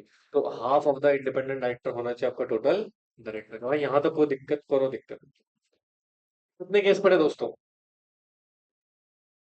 4 केस। कितने केस? नॉर्मल लिस्टेड कंपनी के केस में 100। ठीक है? अदर देन लिस्टेड कंपनी है, पेड अप शेयर कैपिटल कितने होनी चाहिए? 10 करोड़ से ज्यादा। टर्नओवर 100 करोड़ से ज्यादा। बोलो। आउटस्टैंडिंग लोन 50 करोड़ से ज्यादा। एक्सीड बोल रहा है, क्या बोल रहा है? एक्सीड बोल रहा है। ठीक है? तो उस केस में आपका कम से कम 2 आईडी होने चाहिए। फिर हमने पढ़ा सेक्शन 177 के साथ, वो जिसमें मेजोरिटी रहेगा वो आप डायरेक्टर अपॉइंट करना पड़ेगा आपको। और फिर हमने एलओडीआर रेगुलेशन पढ़ी। और एलओडीआर रेगुलेशन सिर्फ किसके लिए एप्लीकेबल है? लिस्टेड कंपनी के लिए, वो भी चेयरमैन के केस में। किसके केस में? चेयरमैन एग्जीक्यूटिव है, या नॉन एग्जीक्यूटिव है, या चेयरमैन ही प्रमोटर है, या चेयरमैन ही क्या है बेटा, रिलेटेड है किसका, प्रमोटर्स का। समझ में आया? आ रहा है समझ में कुछ? चलिए, अब आईडी बनने के कुछ क्राइटेरियाज हैं। आईडी बनने के क्या बच्चे, कुछ क्राइटेरियाज हैं। सेक्शन 149 सबसेक्शन 6 हमें बताता है कि नो एनी, क्या लिखा हुआ है? Pecuniary transaction with company of director, company of director, और एनी मटेरियल, क्या लिखा हुआ है? अच्छा ठीक है। मतलब दो चीजें, आपका ना तो कोई मटेरियल ट्रांजेक्शन हो रहा हो, और ना ही क्या हो रहा हो बेटा, पिक्योनियरी ट्रांजेक्शन हो रहा हो। किसके साथ? कंपनी या उसके डायरेक्टर के साथ। ठीक है? एनी ट्रांजेक्शन, कोई भी ट्रांजेक्शन को हम क्या बोलते हैं बेटा आज के डेट में? पिक्योनियरी ट्रांजेक्शन। एक्सेप्ट, इसमें क्या हट जाएगा बेटा? जो सैलरी आपको मिल रही है, या आप जो इनकम जनरेट कर रहे हो, 10% से ज्यादा नहीं होनी चाहिए। अगर 10% से कम है, तो फिर वो पिक्योनियरी रिलेशनशिप में कंसिडर नहीं होगा। 10% से ज्यादा है तो? बोलो। समझ में आ रहा है? अच्छा, उसके बाद अदर देन, आप क्या नहीं होने चाहिए बेटा? एमडी नहीं होना चाहिए। आप क्या नहीं होने चाहिए? आप क्या नहीं होने चाहिए? इसके अलावा, ठीक है, अच्छा सुनो, अगर नॉमिनी डायरेक्टर सेक्शन 149 सबसेक्शन 6 से कंडीशन फुलफिल कर लेता है, तो क्या फिर वो आईडी बन सकता है? हाँ जी सर, ठीक है। बट एमडी और होल टाइम डायरेक्टर तो नहीं फुलफिल कर सकते। कौन सी कंडीशन बेटा? ये वाली। नॉमिनी कर सकता है बिल्कुल, क्योंकि नॉमिनी डायरेक्टर कौन होता है? Director which is nominated by creditors, या फिर बॉडी कॉर्पोरेट्स। अगर इन्होंने नॉमिनेट कर रहा है, तो ऑब्वियसली बात ये आउटसाइडर है एक तरीके से, क्या है? तो इसकी इंडिपेंडेंसी के चांसेस बढ़ जाते हैं। ठीक है? पहली कंडीशन समझ में आई। दूसरा, आप बोर्ड के ओपिनियन में क्या होना चाहिए बेटा? पर्सन ऑफ इंटीग्रिटी, या आपके पास इंडस्ट्रियल एक्सपर्टाइज होना चाहिए। तो आप क्या बन सकते हो बेटा? इंडिपेंडेंट डायरेक्टर बन सकते हो। समझे? आप क्या नहीं होने चाहिए कंपनी के, या प्रमोटर के क्या नहीं चाहिए बेटा? रिलेटिव, ना तो कंपनी के, ना होल्डिंग कंपनी के, ना ही सब्सिडरी कंपनी के। ना तो सिंपल सी बात है, ना तो आप प्रमोटर हो, ना प्रोमोटर के रिलेटेड हो, ठीक है, कंपनी के, सब्सिडरी कंपनी के, और होल्डिंग कंपनी के, समझे? अच्छा, उसके बाद क्या रहा है, अगेन ये वही वाली बात आ गई, पिक्चर रिलेशनशिप आपका नहीं होना चाहिए किसके साथ, कंपनी के साथ भी नहीं होना चाहिए, होल्डिंग कंपनी के साथ भी नहीं होना चाहिए, सब्सिडरी के साथ भी नहीं होना चाहिए, डायरेक्टर के साथ भी नहीं होना चाहिए, और प्रमोटर्स के पास भी नहीं होना चाहिए। अब देखो इसमें लिखा भी है कि पिक्चोनरी रिलेशनशिप का मतलब क्या है। सर हर ट्रांजेक्शन पिक्चोनरी ट्रांजेक्शन है, सुन लो पहले ध्यान से। हर ट्रांजेक्शन क्या है, पिक्चोनरी ट्रांजेक्शन है, छोड़ के, किसको छोड़ के, जो रेमुनरेशन आपको मिल रहा है वो। एंड अगर आप कोई ट्रांजेक्शन कर रहे हो जिसकी वैल्यू किससे ज्यादा नहीं है बेटा, 10% ऑफ टोटल इनकम से ज्यादा नहीं है, तो वो पिक्चोनरी ट्रांजेक्शन नहीं है। अदरवाइज सारी ट्रांजेक्शन क्या है, पिक्चोनरी ट्रांजेक्शन, समझे? नहीं आया तो आया कि नहीं आया, पक्का? हाँ जी। अगला लिखा हुआ है सर, आप क्या नहीं होने चाहिए बेटा, रिलेटिव और पर्सन, ठीक है लिखा है?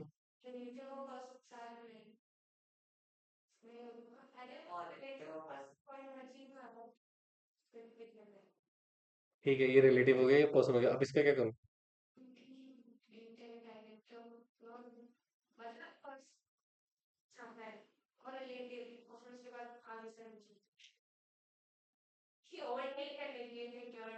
नालायक। ऐसे होगा देखो, अगर कोई पर्सन क्या बनना चाहता है बेटा, डायरेक्टर क्या बनना चाहता है, तो वो खुद या अलोंग विद रिलेटिव, उल्टा, नालायक। ठीक है, समझ में आ रहा है मैं क्या बोल रहा हूँ?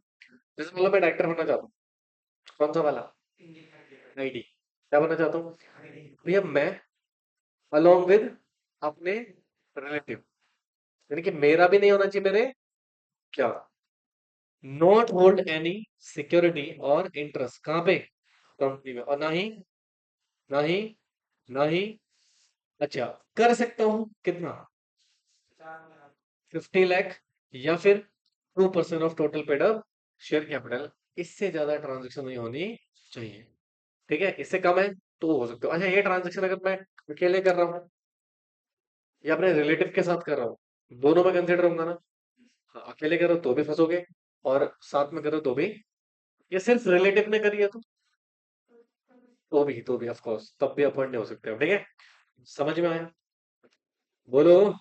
अगला, नो डेट टू कंपनी, मतलब अपने कंपनी को क्या ना दिया हो, किसको ना दिया हो, किसको ना दिया हो, किसको ना दिया हो, किसको ना दिया हो, कितना, इसलिए to immediate preceding financial year या फिर करंट ईयर, मतलब आप इंडेक्स ना क्रिएट कर रखा हो अपने कंपनी में। भाई सोचो ना, अगर आपने कंपनी को उधार दिया हुआ है तो तुम्हारा तो इंटरेस्ट हो गया ना उसमें, फिर तुम्हारी इंडिपेंडेंसी कहाँ रही, इंडिपेंडेंसी तो हुई नहीं ना फिर। हाँ, तो फिर आप इंडिपेंडेंट नहीं रहोगे तो हम आपको डायरेक्टर अपॉइंट नहीं कर सकते उसमें एज अ आईडी, समझे? ना तो कोई गारंटी आपने दी हो, ना सिक्योरिटी दी हो on behalf of company, holding company, subsidiary company regarding to date और थर्ड पार्टी। क्या मतलब है इसका, कि किसी थर्ड पर्सन ने कंपनी को लोन दिया हुआ है, और आपने उस थर्ड पर्सन को क्या दिया है, गारंटी या फिर सिक्योरिटी दी है कि भाई अगर कंपनी ना पे कर पाए तो मैं पे कर दूंगा। तो उस केस में भी आप कंपनी के इंडिपेंडेंट डायरेक्टर, इनडायरेक्टली आप कंपनी से ही तो रिलेटेड हो गए बच्चे। हाँ, देखो, नो अदर पिक्यूलियर ट्रांजैक्शन और relation with company, holding company के साथ नहीं होना चाहिए, एक्सेप्ट इसको छोड़, ठीक है, सिंगली या फिर कॉम्बिनेशन के साथ ऐसा नहीं होना चाहिए। ठीक है, सिंगल का मतलब क्या है, या तो सिर्फ ये ट्रांजेक्शन, कॉम्बिनेशन मतलब है जो ऊपर जो भी पड़े थे, एक दो तीन, सिक्योरिटी, लोन वाला और ये वाला, तीनों के मिलकर भी इस ट्रांजेक्शन से ज्यादा नहीं होना चाहिए। अगर ऐसा हुआ तो अब आईडी अपॉइंट। अच्छा, इसका कोई रिलेटिव क्या नहीं होना चाहिए, डायरेक्टर नहीं होना चाहिए, और ना ही होल्ड कर रहा हो पोजीशन ऑफ केएमपी या एम्प्लॉयमेंट में पिछले 3 सालों से, तो फिर आप कंपनी में इंडिपेंडेंट डायरेक्टर अपॉइंट नहीं हो सकते, समझे? यहाँ तो कोई दिक्कत। अच्छा, उसके बाद क्या था सर, कंपनी है, उसका कोई लीगल कोई फर्म है, ऑडिट फर्म बोल सकते हो, हम क्या बोल सकते हैं, ऑडिट फर्म, या फिर कोई लीगल कंसल्टेंसी फर्म है, ठीक है, तो आप चाहे सीए वाली फर्म हो, सीएस वाली फर्म हो, या सेम वाली फर्म हो, इसमें आपने होल्ड ना कर रखे हो क्या बेटा, कोई एम्प्लॉय नहीं होने चाहिए इसके, प्रोप्राइटर नहीं होना चाहिए, पार्टनर नहीं होना चाहिए, ठीक है। यदि इसका जो ग्रोस टर्नओवर है उसमें कितनी इनकम आ रही है बेटा कंपनी से, 10% या उससे ज्यादा, तो फिर आप भैया इन पर्टिकुलर पोजीशंस को इस फॉर्म में होल्ड नहीं कर सकते हो। अगर आपने करी हुई है तो फिर आप आईडी नहीं बन सकते, समझे? बोलो बेटा। हाँ जी। अगला कह रहा है जी, होल्ड करा आपने कितना, 2% है उससे ज्यादा वोटिंग राइट्स, ठीक है, तो भी आप क्या नहीं बन सकते बेटा, ऑडिट, और दैट इज आईडी, नहीं बन सकते हो, ठीक है। अच्छा फिर कहता है कोई मिस्टर ए है, वो इनएलिजिबल टू अपॉइंट डायरेक्टर, कैसे होल्ड करता है क्या बेटा, सीईओ या फिर डायरेक्टर, किसमें, सेक्शन 8 में। उस सेक्शन 8 में टोटल इनकम हमारी कंपनी से कितनी आ रही है बेटा, 25% इनकम आ रही है, चाहे हमसे, हमारी डायरेक्टर से, प्रमोटर से, होल्डिंग कंपनी से या फिर सब्सिडरी कंपनी से, तो उस कंपनी के डायरेक्टर या सीईओ भी आप नहीं होने चाहिए। अगर हुए तो अगेन आप डिस्क्वालीफाई हो जाओगे आईडी बनने के लिए, समझे। तो दीज आर सर्टेन कंडीशंस जहां पे एक इंडिविजुअल पर्सन इंडिपेंडेंट डायरेक्टर नहीं बन सकता अगर इन कंडीशंस को क्या करता है बेटा, फॉलो नहीं करता है, तो ठीक है, समझ में आया, यहां तक कोनो दिक्कत। आप सुनो, एक डायरेक्टर इंडिपेंडेंट है, उसको इसकी डिक्लेरेशन देनी पड़ेगी, क्या देनी पड़ेगी भाई, लॉजिकली बताओ ना, कि जितनी भी कंडीशंस हम बता रहे हैं यहाँ पे, ये किसको पता होगा, कंपनी को पता होगा या उस पर्सन को पता होगा, तो उसको डिक्लेरेशन देनी पड़ेगी कि आई एम इंडिपेंडेंट डायरेक्टर, मैं क्या हूं, यानी कि in declaration of ID, first board meeting में आफ्टर अपॉइंटमेंट, मतलब जिस दिन आप अपॉइंट हुए उसके बाद जो पहली बोर्ड मीटिंग हो रही है, उसमें आप अपनी इंडिपेंडेंसी को डिक्लेयर करोगे, या फिर first board meeting of every financial year, तो हर साल मीटिंग होगी, तो ऐसे भी तो हो सकता है कि आपका ट्रांजेक्शन में कैसे फंस रहे हो, तो चेंजेस आ रहे हैं, तो इसलिए बेटा आपको बोला है कि हर साल जब तक आप कंपनी में आईडी है, आपको पहली बोर्ड मीटिंग, जब भी कंपनी की फाइनेंशियल ईयर शुरू होगा और पहली बोर्ड मीटिंग होगी, उसमें आपको डिक्लेरेशन देना पड़ेगा कि आप आईडी है, या इसको ये बोल सकते हैं बेटा कि आईडी डिक्लेयर कर रहा है कि उसने सेक्शन 149 सबसेक्शन 6 कॉम्प्लाई किया हुआ है, इसको डिक्लेयर कर रहा है, या फिर ड्यूरिंग द ईयर जब भी चेंज आएगा उसके बाद जो पहली बोर्ड मीटिंग होगी, उसमें आपको डिक्लेरेशन देना पड़ेगा। कितने केस हो गए, बोलो। अच्छा इसमें से कौन सी डिक्लेरेशन जो सिर्फ एक ही बार देनी है लाइफ टाइम,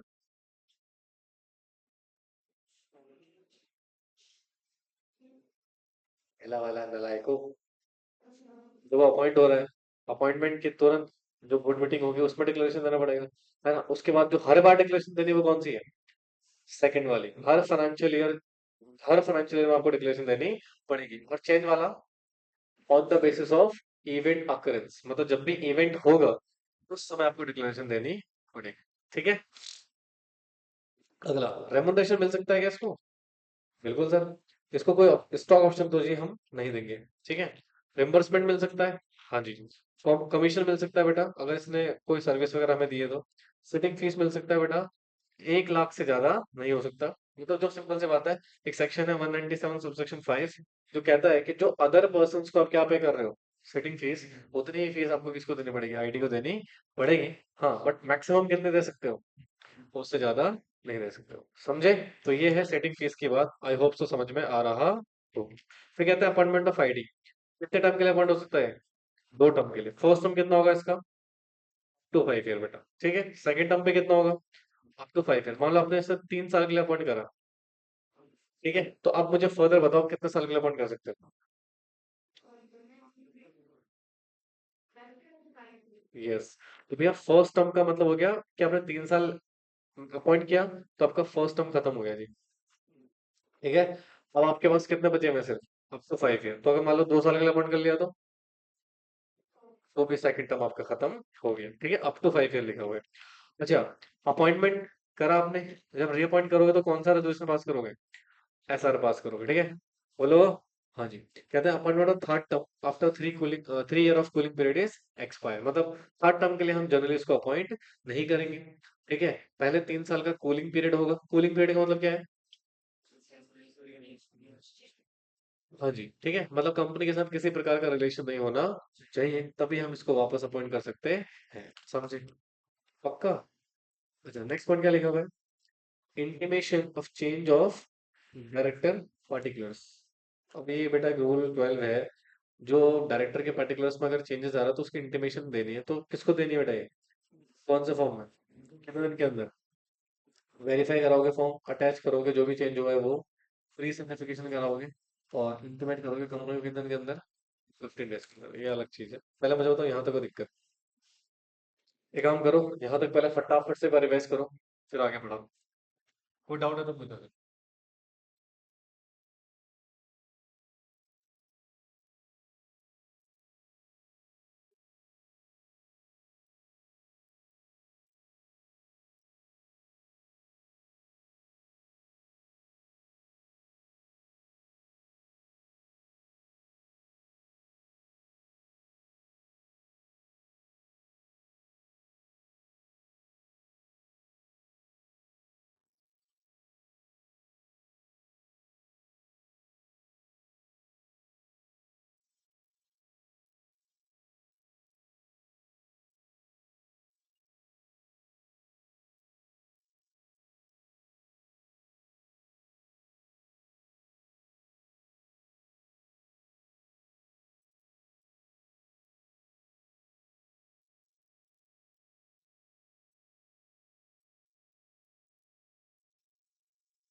भाई सैटरडे वाले क्लास ना नहीं होगी तो कल मिस वाली क्लास ठीक है।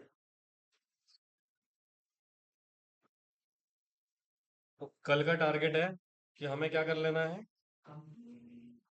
खत्म, ठीक है। और संडे को टेस्ट है, पूरी कंप्लीट होगा। भाई प्लीज थोड़ा ना ढंग से पढ़ लेना। एक तो बताऊं, तुम लोगों ने पता है एक चीज बहुत गलत सोची है। तुम लोगों ने अपने मन में ना एक परसेप्शन बना लिया है जून का। मैं सीरियसली बताऊं, अगर आप नवंबर और दिसंबर में प्रॉपर तरीके से पढ़ाई करते ना, तुम काफी कुछ कर सकते थे। अच्छा चारों मुझे एक बात बताओ, शॉर्ट नोट्स बनाए या बहुत सारी चीजें मेमोराइज हुई है ना। और यही चीज सोचो 2 महीने पहले होता तो कितनी चीजें मेमोराइज हो सकती थी। परसेप्शन बन जाता ना दिमाग में एक बार, फिर हमारी मेंटालिटी खराब हो जाती पूरी की पूरी। और यहाँ पर कुछ स्टूडेंट्स हैं जो कैपेबल थे करने के भी। समझ रहे हो ना यार। क्या ही बोलूं मैं तुम लोगों से। यार जो भी है तो देखो, अपॉइंटमेंट ऑफ डायरेक्टर, अच्छा एक सेक्शन है 161। वैसे देखो मैं आपको बताता हूँ, अगर डायरेक्टर अपॉइंट करना है तो सिर्फ और सिर्फ कौन सा सेक्शन अलाउ करता है। और ये कहता है भैया कंपनी में जो डायरेक्टर अपॉइंट होंगे वो किसके द्वारा होंगे, मेंबर के द्वारा। किसके द्वारा होंगे, यानी कि मेंबर ही है जो डायरेक्टर्स को अपॉइंट करेंगे, नहीं बोलूंगा ना को। अच्छा तो मुझे एक बात बताओ दोस्तों, अगर मेंबर ही कंपनी में डायरेक्टर अपॉइंट करेंगे, तो एक बात बताओ, मेंबर के लिए तो दो चीजें होंगी, या तो ईजीएम कॉल करनी पड़ेगी, ये एजीएम में अपॉइंटमेंट होगी, है ना। अब एजीएम कॉल करना थोड़ा सा ना खर्चे का काम है। किसका काम है? वो सोचो, ईजीएम कॉल करनी है, सबसे पहले नोटिस ड्राफ्ट करो, जितने मेंबर है सबको भेजो, है ना। और एक अननेसेसरी खर्चा क्या हो जाता है हमारा, बढ़ जाता है। तो बेटर है कि आप ना डायरेक्टर डायरेक्टर को अपॉइंट कर लें, एजीएम में रेटिफाई करवा लें। तो इसलिए कंपनीज एक्ट ने इस प्रॉब्लम को समझते हुए एक सेक्शन इंट्रोड्यूस करा, कौन सा वाला, और ये कहता है कि अगर आपको in between of year director appoint करने हैं, तो डायरेक्टर से करवा लो। मतलब एक डायरेक्टर ही दूसरे डायरेक्टर को क्या कर लेगा, यहाँ पर अपॉइंट कर लेगा। बट इसकी कंडीशन है सर, इसकी क्या है, कंडीशन है कि जब एजीएम होगी, वो तो करनी है ना, मैंडेटरी है, उस एजीएम में क्या कर लेना, रेटिफाई कर लेना, मेंबर को रेटिफाई करवा लेना। अगर मेंबर लेट अस अज्यूम उस पर्टिकुलर पर्सन को कंटिन्यू करना चाहते हैं तो कंटिन्यू करें, नहीं करना चाहते हैं तो दूसरे व्यक्ति को अपॉइंट कर ले, वो एजीएम में करवा लेना, ठीक है। हाँ तो देखो, सम टाइम क्या होता है कंपनी में तुरंत वर्किंग लोड बढ़ जाता है, तो हम एक पर्सन को अपॉइंट करते हैं जिसको हम क्या बोलते हैं, एडिशनल डायरेक्टर। तो कहते हैं सर, जब हमें बेटे इंक्रीज होगा ना, डिक्रीज थोड़ी होगा। अच्छा, ऐसा है। अभी देवी जी ने लिखा हुआ है इसमें, डिक्रीज वर्कलोड ओवर डायरेक्टर, मतलब एग्जिस्टिंग डायरेक्टर का वर्कलोड कम करने के लिए। हालांकि इससे बेटर आप ये लिख सकते थे कि अगर वर्कलोड बढ़ गया है कंपनी में, उसके लिए हम किसको अपॉइंट कर रहे हैं, ड्यूरिंग द न्यू प्रोजेक्ट्स, है ना। भाई जो डायरेक्टर पे ऑलरेडी ऑब्लिगेशन दिया हुआ है, वो तो फुलफिल करेगा ना, लायक, किस लिए अपॉइंट करा उसको, ठीक है। बट हाँ, आपके पास कुछ नए प्रोजेक्ट्स आ गए हैं, नया काम आ गया है, तो उसके कारण जो वर्कलोड बढ़ रहा है, उसको कम करने के लिए हम किसको अपॉइंट करते हैं, एडिशनल डायरेक्टर को, ठीक है ना। बोलो बच्चों, सॉरी, हाँ ठीक है।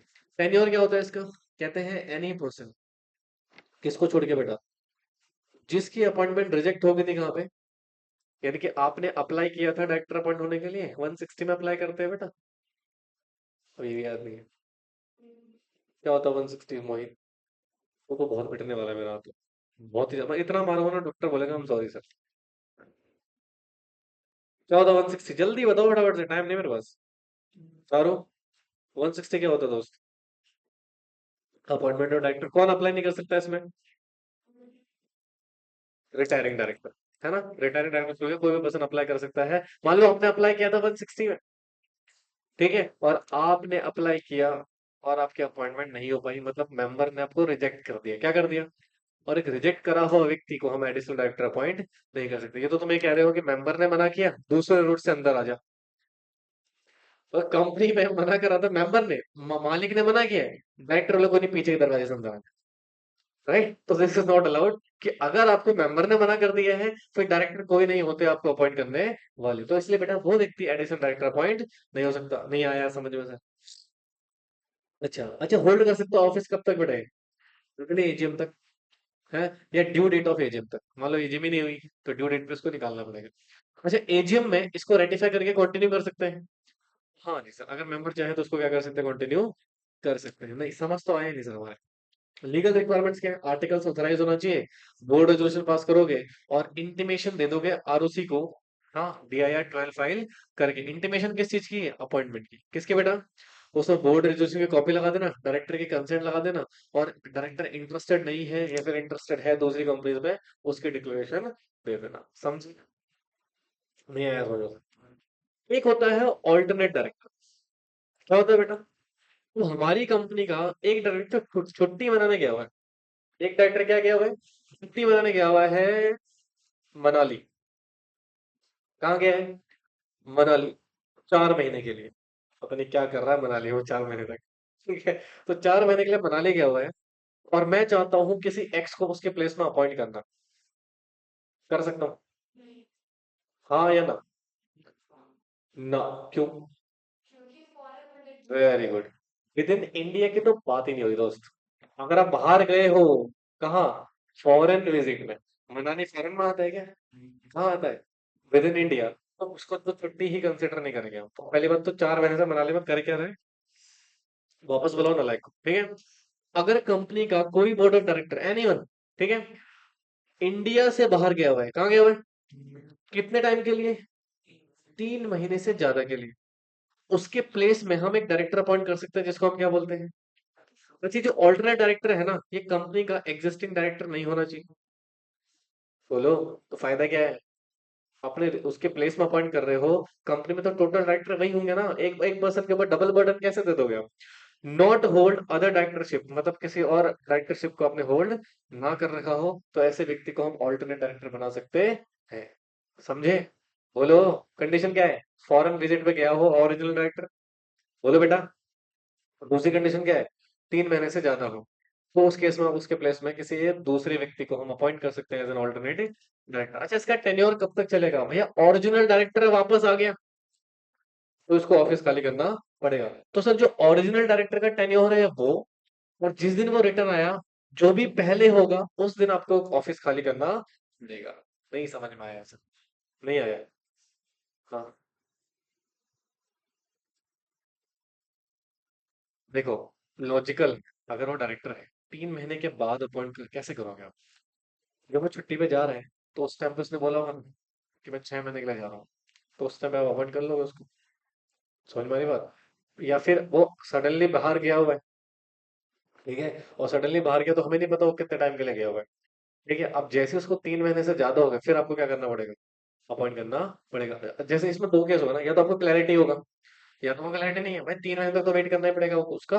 हाँ, लॉ के अकॉर्डिंग 3 महीने जैसे ही बीत गए, फिर आपको सडनली क्या करना पड़ेगा, एक पर्सन अपॉइंट करना पड़ेगा। बट अगर पहले से ही बता के गया कि भाई मैं 1 साल तक नहीं आऊंगा, मेरी कुछ ट्रेनिंग है, कुछ भी है, what ever the purpose, business conferences है या कुछ भी है, वट एवर, ठीक है, उस केस में क्या करना पड़ेगा आपको। जैसे फॉर एग्जाम्पल, आपको याद है ना लाइजन ऑफिस का कॉन्सेप्ट पढ़ा था आपने, लाइजन ऑफिस, ब्रांच ऑफिस, एसबीएलएल में।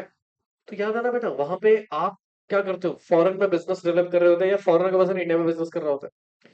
अब मान लो आपका प्लान है फॉरेन में बिजनेस सेटअप करने का, आपने कहा यार तू एक काम कर, एक डायरेक्टर होगा, तुम चले जाओ भाई। तुम क्या करो, वहां जाके रिसर्च करो, क्या करो, रिसर्च करो कि हमारा बिजनेस वहां पे चल सकता है, या वहां के कंज्यूमर की प्रेफरेंस क्या है। और रिसर्च करना ऐसा होता है ना, आज के कल रिसर्च करके आगे, रिसर्च विल टेक टाइम।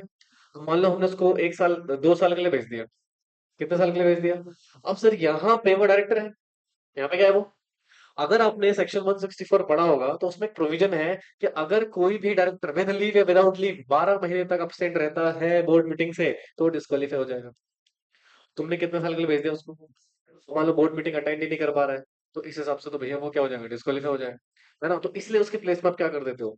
इसके दो फायदे हैं, एक तो काम भी होता रहेगा हमारा, उसकी कमी हमें नहीं महसूस होगी, और दूसरा वो व्यक्ति बोर्ड मीटिंग भी क्या करता रहेगा, अटेंड करता रहेगा, उसके प्लेस में जो बंदा है। समझ में आ रहा है ना। हाँ, हालांकि आज के डेट में वीडियो कॉन्फ्रेंस से भी मीटिंग हो जाती है, मीटिंग का पर्पज तो चलो उससे भी सॉल्व हो जाएगा, वीडियो कॉन्फ्रेंस में आ गया तो उसको हम काउंट कर लेंगे एज अ क्वारम में।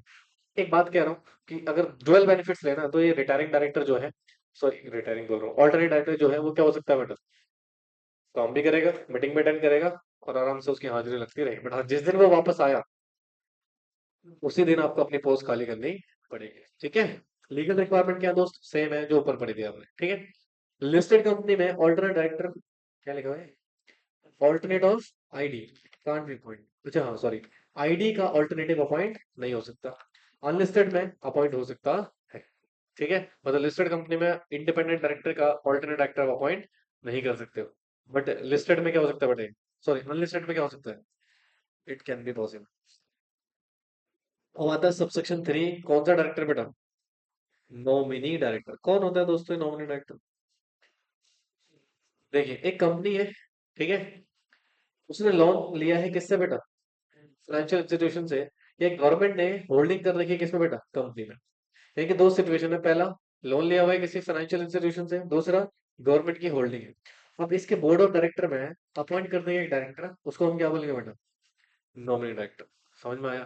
तो ये सिंपल सी बात है, एक फाइनेंशियल इंस्टीट्यूशन अपने इंटरेस्ट को ध्यान में रखते हुए एक व्यक्ति को नॉमिनेट कर देगी आपके बोर्ड में, उसको हम क्या बोलेंगे बेटा, नॉमिनी डायरेक्टर। या फिर गवर्नमेंट ने आपकी होल्डिंग कर रखी है आपकी कंपनी में, तो गवर्नमेंट भी बेटा एक पर्सन को नॉमिनेट कर सकती है आपके बोर्ड में, उसको हम क्या बोलेंगे, नॉमिनी डायरेक्टर। और ये प्रोविजन अप्लाई नहीं है कहाँ पे, समझ में आए। सबसेक्शन 4 बात करता है कैजुअल वैकेंसी। कैजुअल वैकेंसी मतलब करो, what is casual vacancy. Hmm.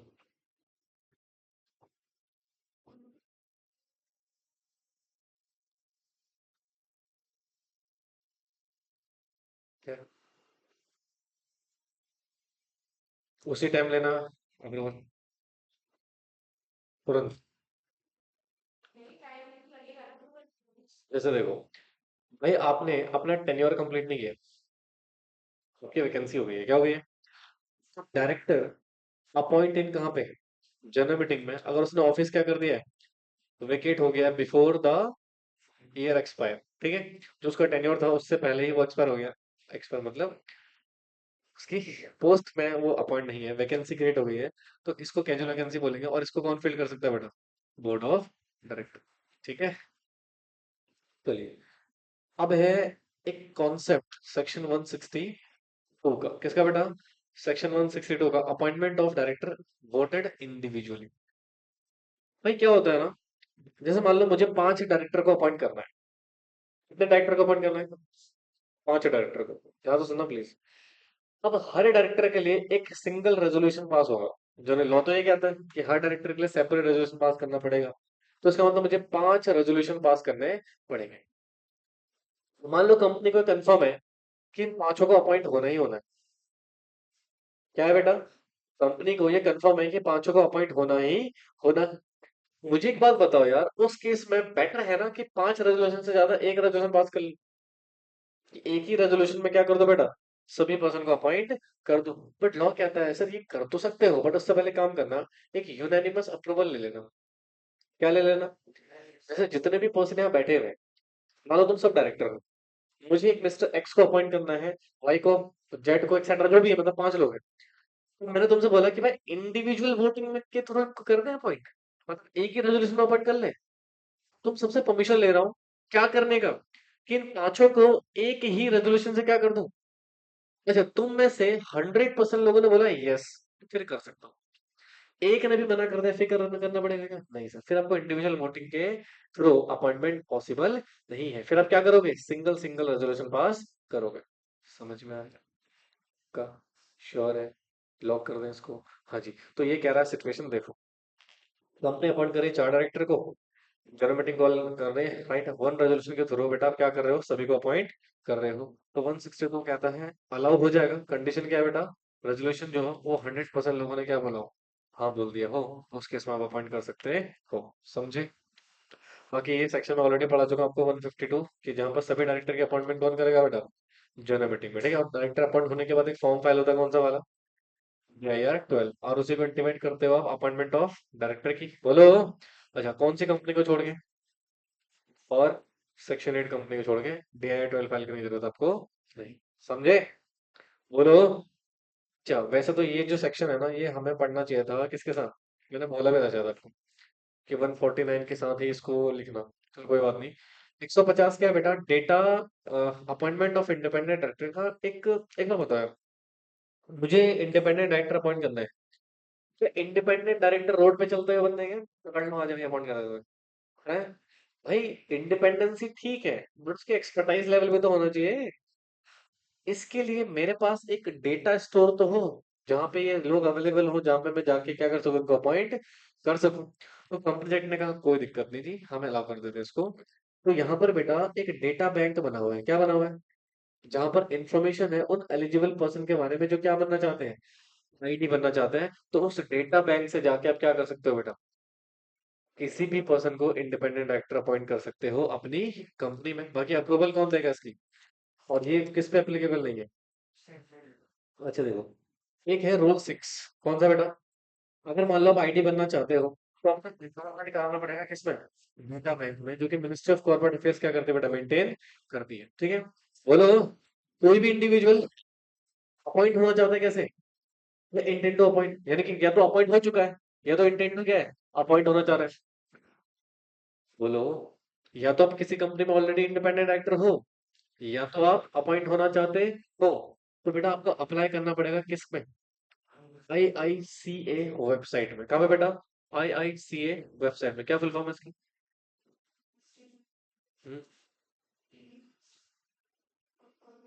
Yes, ठीक है। Indian institute of corporate affairs. तो इस वेबसाइट में बेटा जनरली आपको अप्लाई करना पड़ेगा। किस लिए रिक्वेस्ट कर रहे हो? हमारा नाम इस डेटा बैंक में ऐड कर दिया जाए। हाँ भाई जाओ, बोलो। अच्छा, आप ऐड करवा सकते हो कितने साल के लिए? आप ऐड करवा सकते हो कितने साल के लिए, या फिर लाइफ टाइम के लिए? कहाँ पे? डेटा बैंक में, ठीक है। अच्छा, अगर आप 1 साल या 5 साल के लिए कर रहे हो तो उसके बाद रिन्यू भी कर सकते हो कितने दिन के अंदर बेटा, जैसे ही आपका पीरियड एक्सपायर होगा। समझे? कब? बोलो बेटे। या अच्छा, इसमें ना एग्जाम भी देना पड़ता है आपको ऑनलाइन, प्रोफिशिएंसी टेस्ट होता है वो एग्जाम आपको पास करके इसमें आपको ऐड कर दिया जाएगा। क्या आप डायरेक्टर बनने के लिए अप्लाई कर सकते हो कंपनी में? यस, एक सेक्शन है 160। कौन सा सेक्शन है? ये बेटा हर व्यक्ति को राइट देता है जो क्वालिफाइड है। क्या है बेटा? हर व्यक्ति को राइट देता है जो क्या है, क्वालिफाइड है, कि आप कंपनी में अप्लाई कर सकते हो डायरेक्टर बनने के लिए। बट आप वो डायरेक्टर नहीं हो सकते जो ऑलरेडी क्या हो रहा है बेटा, रिटायर हो रहा है। तो रिटायरिंग डायरेक्टर बेटा 160 में अप्लाई नहीं कर सकते। सर अप्लाई करने के कंडीशंस क्या है? एक पर्सन नोटिस देगा किसको? और उसी को।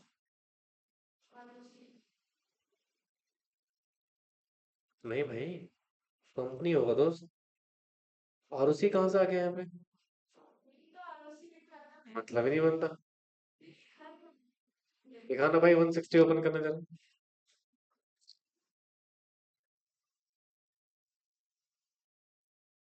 करो, ओपन करो 160।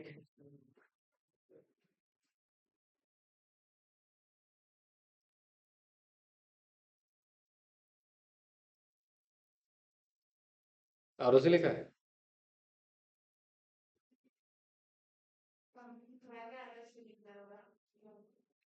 ठीक है।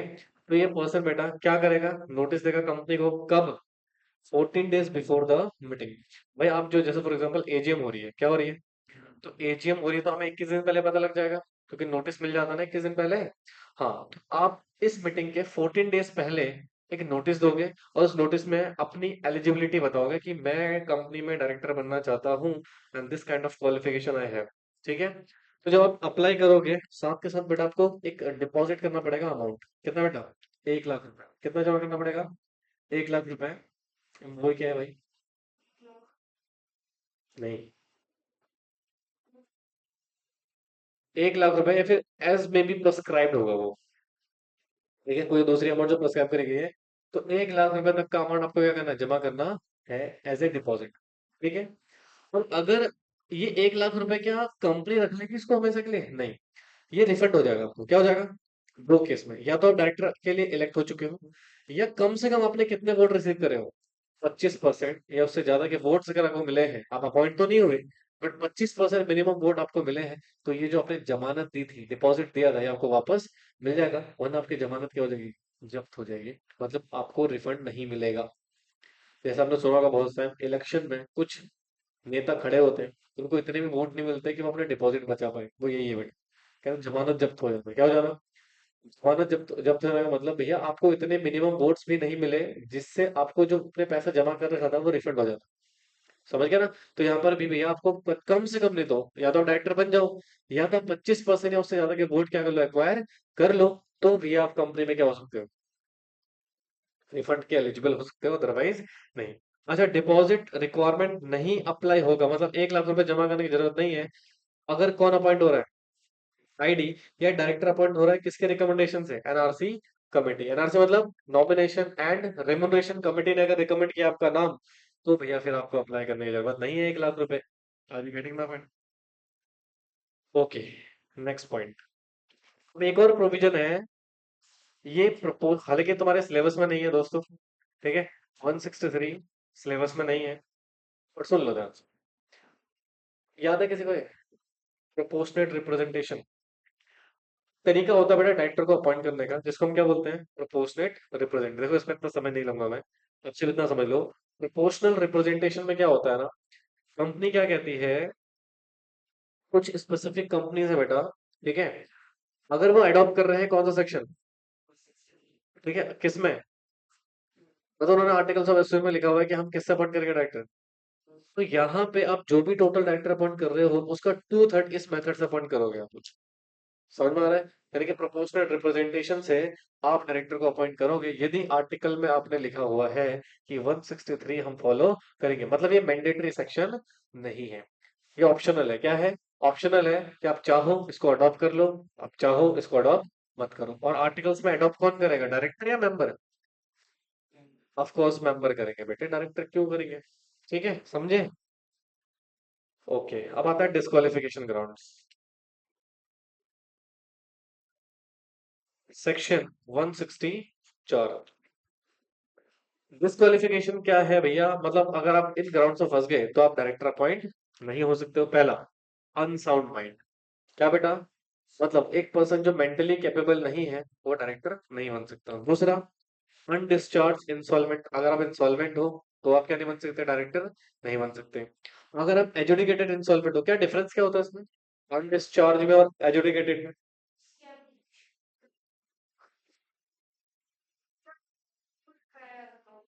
मतलब कोर्ट ने ऑर्डर पास कर दिया है तो एजुकेटेड हो चुके हो, मतलब कोर्ट ने डिक्लेयर कर दिया भैया ये व्यक्ति इंसॉल्वेंट है, उसको हम क्या बोलेंगे, एजुकेटेड इंसॉल्वेंट। बट अगर सिर्फ आपकी एप्लीकेशन पेंडिंग है कोर्ट में, अभी ऑर्डर नहीं आया है, तो आप क्या हो जाओगे बेटा, अनडिस्चार्ज इंसॉल्वेंट, मतलब पेमेंट नहीं कर पा रहे हो इसलिए तो इंसॉल्वेंसी हो रही है आपकी। या फिर कन्विक्टेड करा है कोर्ट ने एनी ऑफेंस में, बोलो इन्वॉल्विंग कौन सा ऑफेंस, मॉरल ट्रेविट, और कम से कम कितने साल की सजा हुई है बेटा, सॉरी 6 महीने की सजा हुई है, तो भैया आप डिस्क्वालीफाई हो जाओगे। क्या हो जाओगे बेटा? अच्छा, तो ये व्यक्ति not eligible to appoint any company, अगर उसको जेल हुई है कितने साल की बेटा, 7 साल की। तो इसमें मैंने आपको एक सिचुएशन भी बताया था कि आपको मिनिमम 6 महीने की जेल हुई है, या फिर अप टू कितने कितने साल की बेटा, नहीं नहीं 5 ईयर थोड़ी बेटे, तो 6 साल 11 महीने 28 दिन या 29 दिन, जो भी टाइम होगा उसका, 7 साल नहीं होने चाहिए ना, है ना? अप टू 7 बोल सकते हैं वैसे इसको, 7 साल से कम, कितनी, लेस देन 7 ईयर। तो भैया आप ना डिस्क्वालीफाई तो हो, बट एक पर्टिकुलर ड्यूरेशन बीतने के बाद आपको वापस अपॉइंट किया जा सकता है। बट अगर आपको 7 साल की जेल हुई है इसके बाद तो परमानेंट डिस्क्वालिफिकेशन हो जाएगा आपका। ठीक है, जैसे मान लो आपको 1 दिन की जेल हुई है, डिस्क्वालीफाई हो? नहीं। आपको 5 महीने की जेल हुई है, डिस्क्वालीफाई हो? नहीं। आपको 6 महीने की जेल हुई है, डिस्क्वालीफाई हो? यस, मिनिमम बोल रहा है ना, मिनिमम 6 महीने की जेल। अच्छा, आपको 5 साल की जेल हुई है, अपॉइंट हो सकते हो, डिस्क्वालीफाई तो हो, बट एक पर्टिकुलर टाइम बीतने के बाद आपको रीअपॉइंट किया जा सकता है।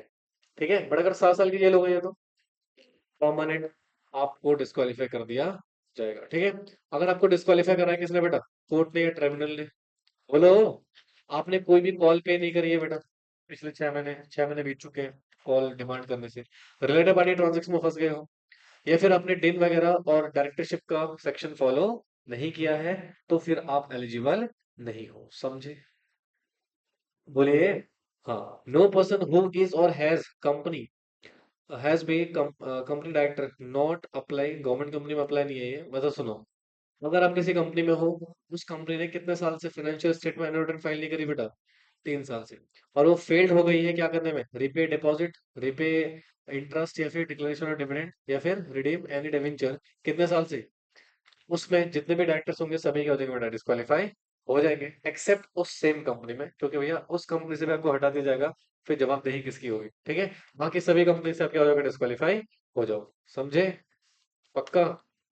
अच्छा देखो, इसमें लिखा भी है फर्स्ट और सेकंड क्लॉज में अगर फंस रहे हो तो नॉट इनकर डिस्क्वालिफिकेशन फॉर 6 मंथ, मतलब 6 महीने का टाइम दिया रहा है किसी ने। यस, ठीक है। प्राइवेट कंपनी बेटा अपने आर्टिकल में other background, sorry other grounds भी दे सकती है, किसका बेटा, डिस्क्वालिफिकेशन। समझे? तो क्या डिस्क्वालिफिकेशन की सिचुएशन, वेकेशन का मतलब क्या होता है, ऑफिस खाली करना पड़ेगा। 167 कहता है अगर आप फॉलोइंग ग्राउंड्स में फंस गए तो आपको अपना ऑफिस इमीडिएट बेसिस पे क्या करना पड़ेगा, जैसे डायरेक्टर को ऑफिस वेकेट करना पड़ेगा अगर वो डिस्क्वालीफाई हो गया, कौन सा सेक्शन में, अच्छा एक्सेप्ट जिस कंपनी में डिफॉल्ट हुआ है उसको छोड़ के। ठीक है, दूसरा, अगर आप अपसेंट हो सभी बोर्ड मीटिंग से 12 महीने से, विद और विदाउट लीव, भैया ऑफिस खाली करना पड़ेगा। अगर आपने कॉन्ट्रावेंशन किया है किस सेक्शन का, क्या है ये, 184, डिस्क्लोजर ऑफ इंटरेस्ट। ठीक है, अपना इंटरेस्ट डिस्क्लोज नहीं किया तो fail to disclose the interest, same ही बात हो गई, ठीक है। डिस्क्वालिफिकेशन बाय कोर्ट ने करा है तो खाली करना पड़ेगा, या फिर कन्विक्टेड हो किसी भी ऑफेंस में इन्वॉल्विंग मॉरल ट्रिब्यूट में, अगर आपका रिमूवल हुआ है इस एक्ट के हिसाब से तो, ठीक है। या फिर appoint director in virtue of his holding in subsidiary holding और एसोसिएट कंपनी में सीज टू बी होल्ड, अगर आप सीज टू बी होल्ड हो गए हो तो भी आपको ऑफिस खाली करना पड़ेगा, समझे? बोलो भैया। हाँ, तो ये कुछ ग्राउंड से बेटा वेकेशन के, बट इसमें एक बड़ा इंटरेस्टिंग पॉइंट है। तो पॉइंट नंबर फिफ्थ और कौन सा है बेटा? सिक्स्थ है, मतलब ये वाला, कन्विक्टेड ऑफ ऑफेंस और डिस्क्वालीफाई कोर्ट और ट्रिब्यूनल, ठीक है। अगर आपने अपील फाइल कर दी है तो 30 दिन तक के लिए बेटा आप क्या नहीं हो। जैसे फॉर एग्जांपल आज आपके ऊपर एक कन्विक्शन ऑर्डर आया, तुरंत ही आपको ऑफिस खाली करने की जरूरत नहीं है, आपको 30 दिन का समय दिया जाएगा। 30 दिन का समय क्यों जा रहा है? ताकि आप कोर्ट के ऑर्डर के अगेंस्ट अपील फाइल कर सको। क्या फाइल कर सको? तो जब अपील फाइल करोगे तो अपील जिस दिन डिस्पोज ऑफ होगी वहां से फर्दर से कितना टाइम मिलेगा आपको? 7 दिन का फर्दर अपील करने के लिए। बट उसके बाद अगर आपके अगेंस्ट ऑर्डर आता है फिर आप वेकेंस करोगे ऑफिस को, यानी कि यहाँ पर आपको समय दिया जा रहा है क्या करने का। क्योंकि बेटा एक बेसिक लॉ होता है कि क्रिमिनल, अगर कोई बंदा क्रिमिनल नहीं है बट वो फंस गया है ना, तो उसको इक्वल अपॉर्चुनिटी मिलेगी आर्टिकल 14 के हिसाब से। तो अगर आपने बिना उसके सुने, ठीक है, कर दिया है तो फिर वहां पे प्रॉब्लम हो जाएगा, तो इसलिए आपको उसको मौका देना पड़ेगा कि आप इस ऑर्डर के अगेंस्ट अपील कर सकते हो। एक्ट एज ए डायरेक्टर, अगर आप सीशन के बाद भी एक्ट कर रहे हो डायरेक्टर, तो फाइन लगेगा कितना बेटा? 1 लाख, बढ़ा के कितना हो सकता है? 5 लाख। मतलब आपको ऑफिस खाली करना था, नहीं कर रहे हो, ऑफिस में बैठे हुए हो, काम कर रहे हो, तो भैया आपके ऊपर पेनल्टी इम्पोज हो जाएगी। अच्छा, 168 किसकी बात करता है? Resignation of director. भैया क्या डायरेक्टर अपनी मर्जी से कंपनी में ऐसे छोड़ सके, जा सकता है? हाँ बिल्कुल सर। डायरेक्टर बेटा एक नोटिस देगा प्लस रीजन बताएगा कंपनी को, भैया मैं क्यों कंपनी की पोस्ट खाली कर रहा हूँ, ठीक है। फिर उसके बाद इंटीमेशन दे देंगे किसको बेटा? आरओसी को। कौन से फॉर्म है? न्याय ट्वेल्व में कि फलाने व्यक्ति ने रेजिग्नेशन दे दिया है, आज से हमारे कंपनी में डायरेक्टर नहीं है, और साथ के साथ पोस्ट कर देगी कहाँ पे? अपनी वो वेबसाइट पे, ठीक है। अच्छा सुनो, जो व्यक्ति रेजिग्नेशन दे रहा है तो उसके पास भी एक बेसिक फॉर्म होता है DIR 11, जो आरओसी को भेज देगा कि मैं इस फलानी कंपनी से क्या कर चुका हूँ, रेजिग्नेशन दे चुका हूँ, समझे? अच्छा, रेजिग्नेशन कब से इफेक्टिव हो जाएगा? जिस दिन नोटिस आपने दिया है उसमें जो डेट मेंशन करी है वो विच एवर इज लेटर, ठीक है। तो जो भी लेटर डेट होगा वहां से आप कंपनी में रेजिग्नेशन मान लिया जाएगा। Director level for offence hold holding during the history, obvious सी बात है। रेजिग्नेशन देने का मतलब ये नहीं बेटा कि आप ऑफेंस के लिए लाइबल नहीं होगे, ठीक है। तो जिस ड्यूरेशन में आप थे उस ड्यूरेशन में अगर कोई ऑफेंस वगैरह हुआ है तो उसके लिए आप लाइबल हो जाओगे। याद है एक सेक्शन पढ़ा था आपने अकाउंट्स ऑडिट में, सेक्शन 130 और 131, रीओपनिंग और रिवीजन, ठीक है। तो उस केस में मान लो अकाउंट्स की रिवीजन हुई या रीओपनिंग हुई, ठीक है, या वॉलंटरी रिवीजन हम कर रहे हैं और हमें डिफॉल्ट दिख गया और उस ड्यूरेशन में आप डायरेक्टर थे तो आप उसके लिए लायबल बन जाओगे, समझे? क्या हम कंपनी से डायरेक्टर को रिमूव कर सकते हैं? बिल्कुल। OR पास करना पड़ेगा, आप कर सकते हो, बट उस डायरेक्टर को नहीं जो किसने अपॉइंट करा है बेटा। एनसीएलटी ने अगर किसी डायरेक्टर को अपॉइंट करा है, देखो सिंपल सी बात है, बेसिक प्रिंसिपल चलता है, जिसने अपॉइंट करा है वही क्या कर सकता है? रिमूव कर सकता है। तो एनसीएलटी ने जिस डायरेक्टर को अपॉइंट करा है उसको रिमूव करने का आपके पास अधिकार नहीं है। उसको रिमूव भी कौन कर सकती है? एनसीएलटी। बाकी डायरेक्टर को आप रिमूव कर सकते हो, कौन सा रेजोल्यूशन पास करके? और ऑब्वियस सी बात है, उसको अपॉर्चुनिटी बीइंग हर्ट प्रोवाइड करोगे। आईडी है किस किस टर्म के लिए अपॉइंट हुए हो? सेकंड टर्म के लिए। कौन से टर्म के लिए? सेकंड टर्म में उसको रिमूव कर रहे हो तो फिर OR से काम नहीं चलेगा, फिर क्या पास करना पड़ेगा? ऐसा, ये सिर्फ आईडी के लिए है, सेकंड टर्म के लिए किसके लिए? और ऑफ कोर्स उसको क्या प्रोवाइड करोगे? Opportunity being hurt. अब ये बेसिक सिचुएशंस हैं, कैसे प्रोसेस करना है वगैरह वगैरह वगैरह, ठीक है। लोन टू डायरेक्ट, मतलब क्या डायरेक्टर को लोन मिल सकता है? सेक्शन 185 बोलता है कोई भी company directly indirectly not provide क्या बेटा? लोन, गारंटी, सिक्योरिटी किसको? डायरेक्टर को, होल्डिंग कंपनी के डायरेक्टर को, एनी पार्टनर्स को, रिलेटिव ऑफ डायरेक्टर को, या फिर किसी भी फर्म जिसमें डायरेक्टर क्या है बेटा? पार्टनर्स है। तो इसने मना कर दिया भैया, सबसेक्शन में क्या था? लोन नहीं दे सकते हैं, डायरेक्टली इनडायरेक्टली दोनों तरीके से नहीं दे सकते, बट सबसेक्शन 2 क्या था? कंपनी प्रोवाइड कर सकते हैं क्या बेटा? लोन, गारंटी, सिक्योरिटी किसी भी पर्सन को to whom director is interested, ठीक है। बट कंडीशन क्या है? SR पास करोगे, एक्सप्लेनेटरी स्टेटमेंट देखो, और unutilise fund for principal activity, sorry utilise करोगे फंड्स किसके लिए बेटा? प्रिंसिपल एक्टिविटी के लिए, समझे? हम्म। अच्छा, सबसेक्शन 1 और सबसेक्शन 2 अप्लाई नहीं है अगर आप लोन किसको दे रहे हो? और होल टाइम डायरेक्ट। कंडीशन क्या है? ये सेम कंडीशन किसके लिए अप्लाई होंगी? अदर एम्प्लॉय के लिए। और जो स्कीम है वो अप्रूव होनी चाहिए किसके द्वारा? मेंबर के द्वारा। तो लोन का जो इंटरेस्ट रेट है वो किससे कम नहीं होना चाहिए? गवर्नमेंट सिक्योरिटी से कम नहीं होना चाहिए। कंपनी प्रोवाइड करे loan guarantee security wholly owned subsidiary company को, वो भी दे सकते हो। समझे? तो ये है बेटा कुछ बेसिक सेक्शंस। समझ में आया? जैसे होल्डिंग कंपनी है, ये प्रोवाइड करेगी क्या बेटा? गारंटी सिक्योरिटी किसको?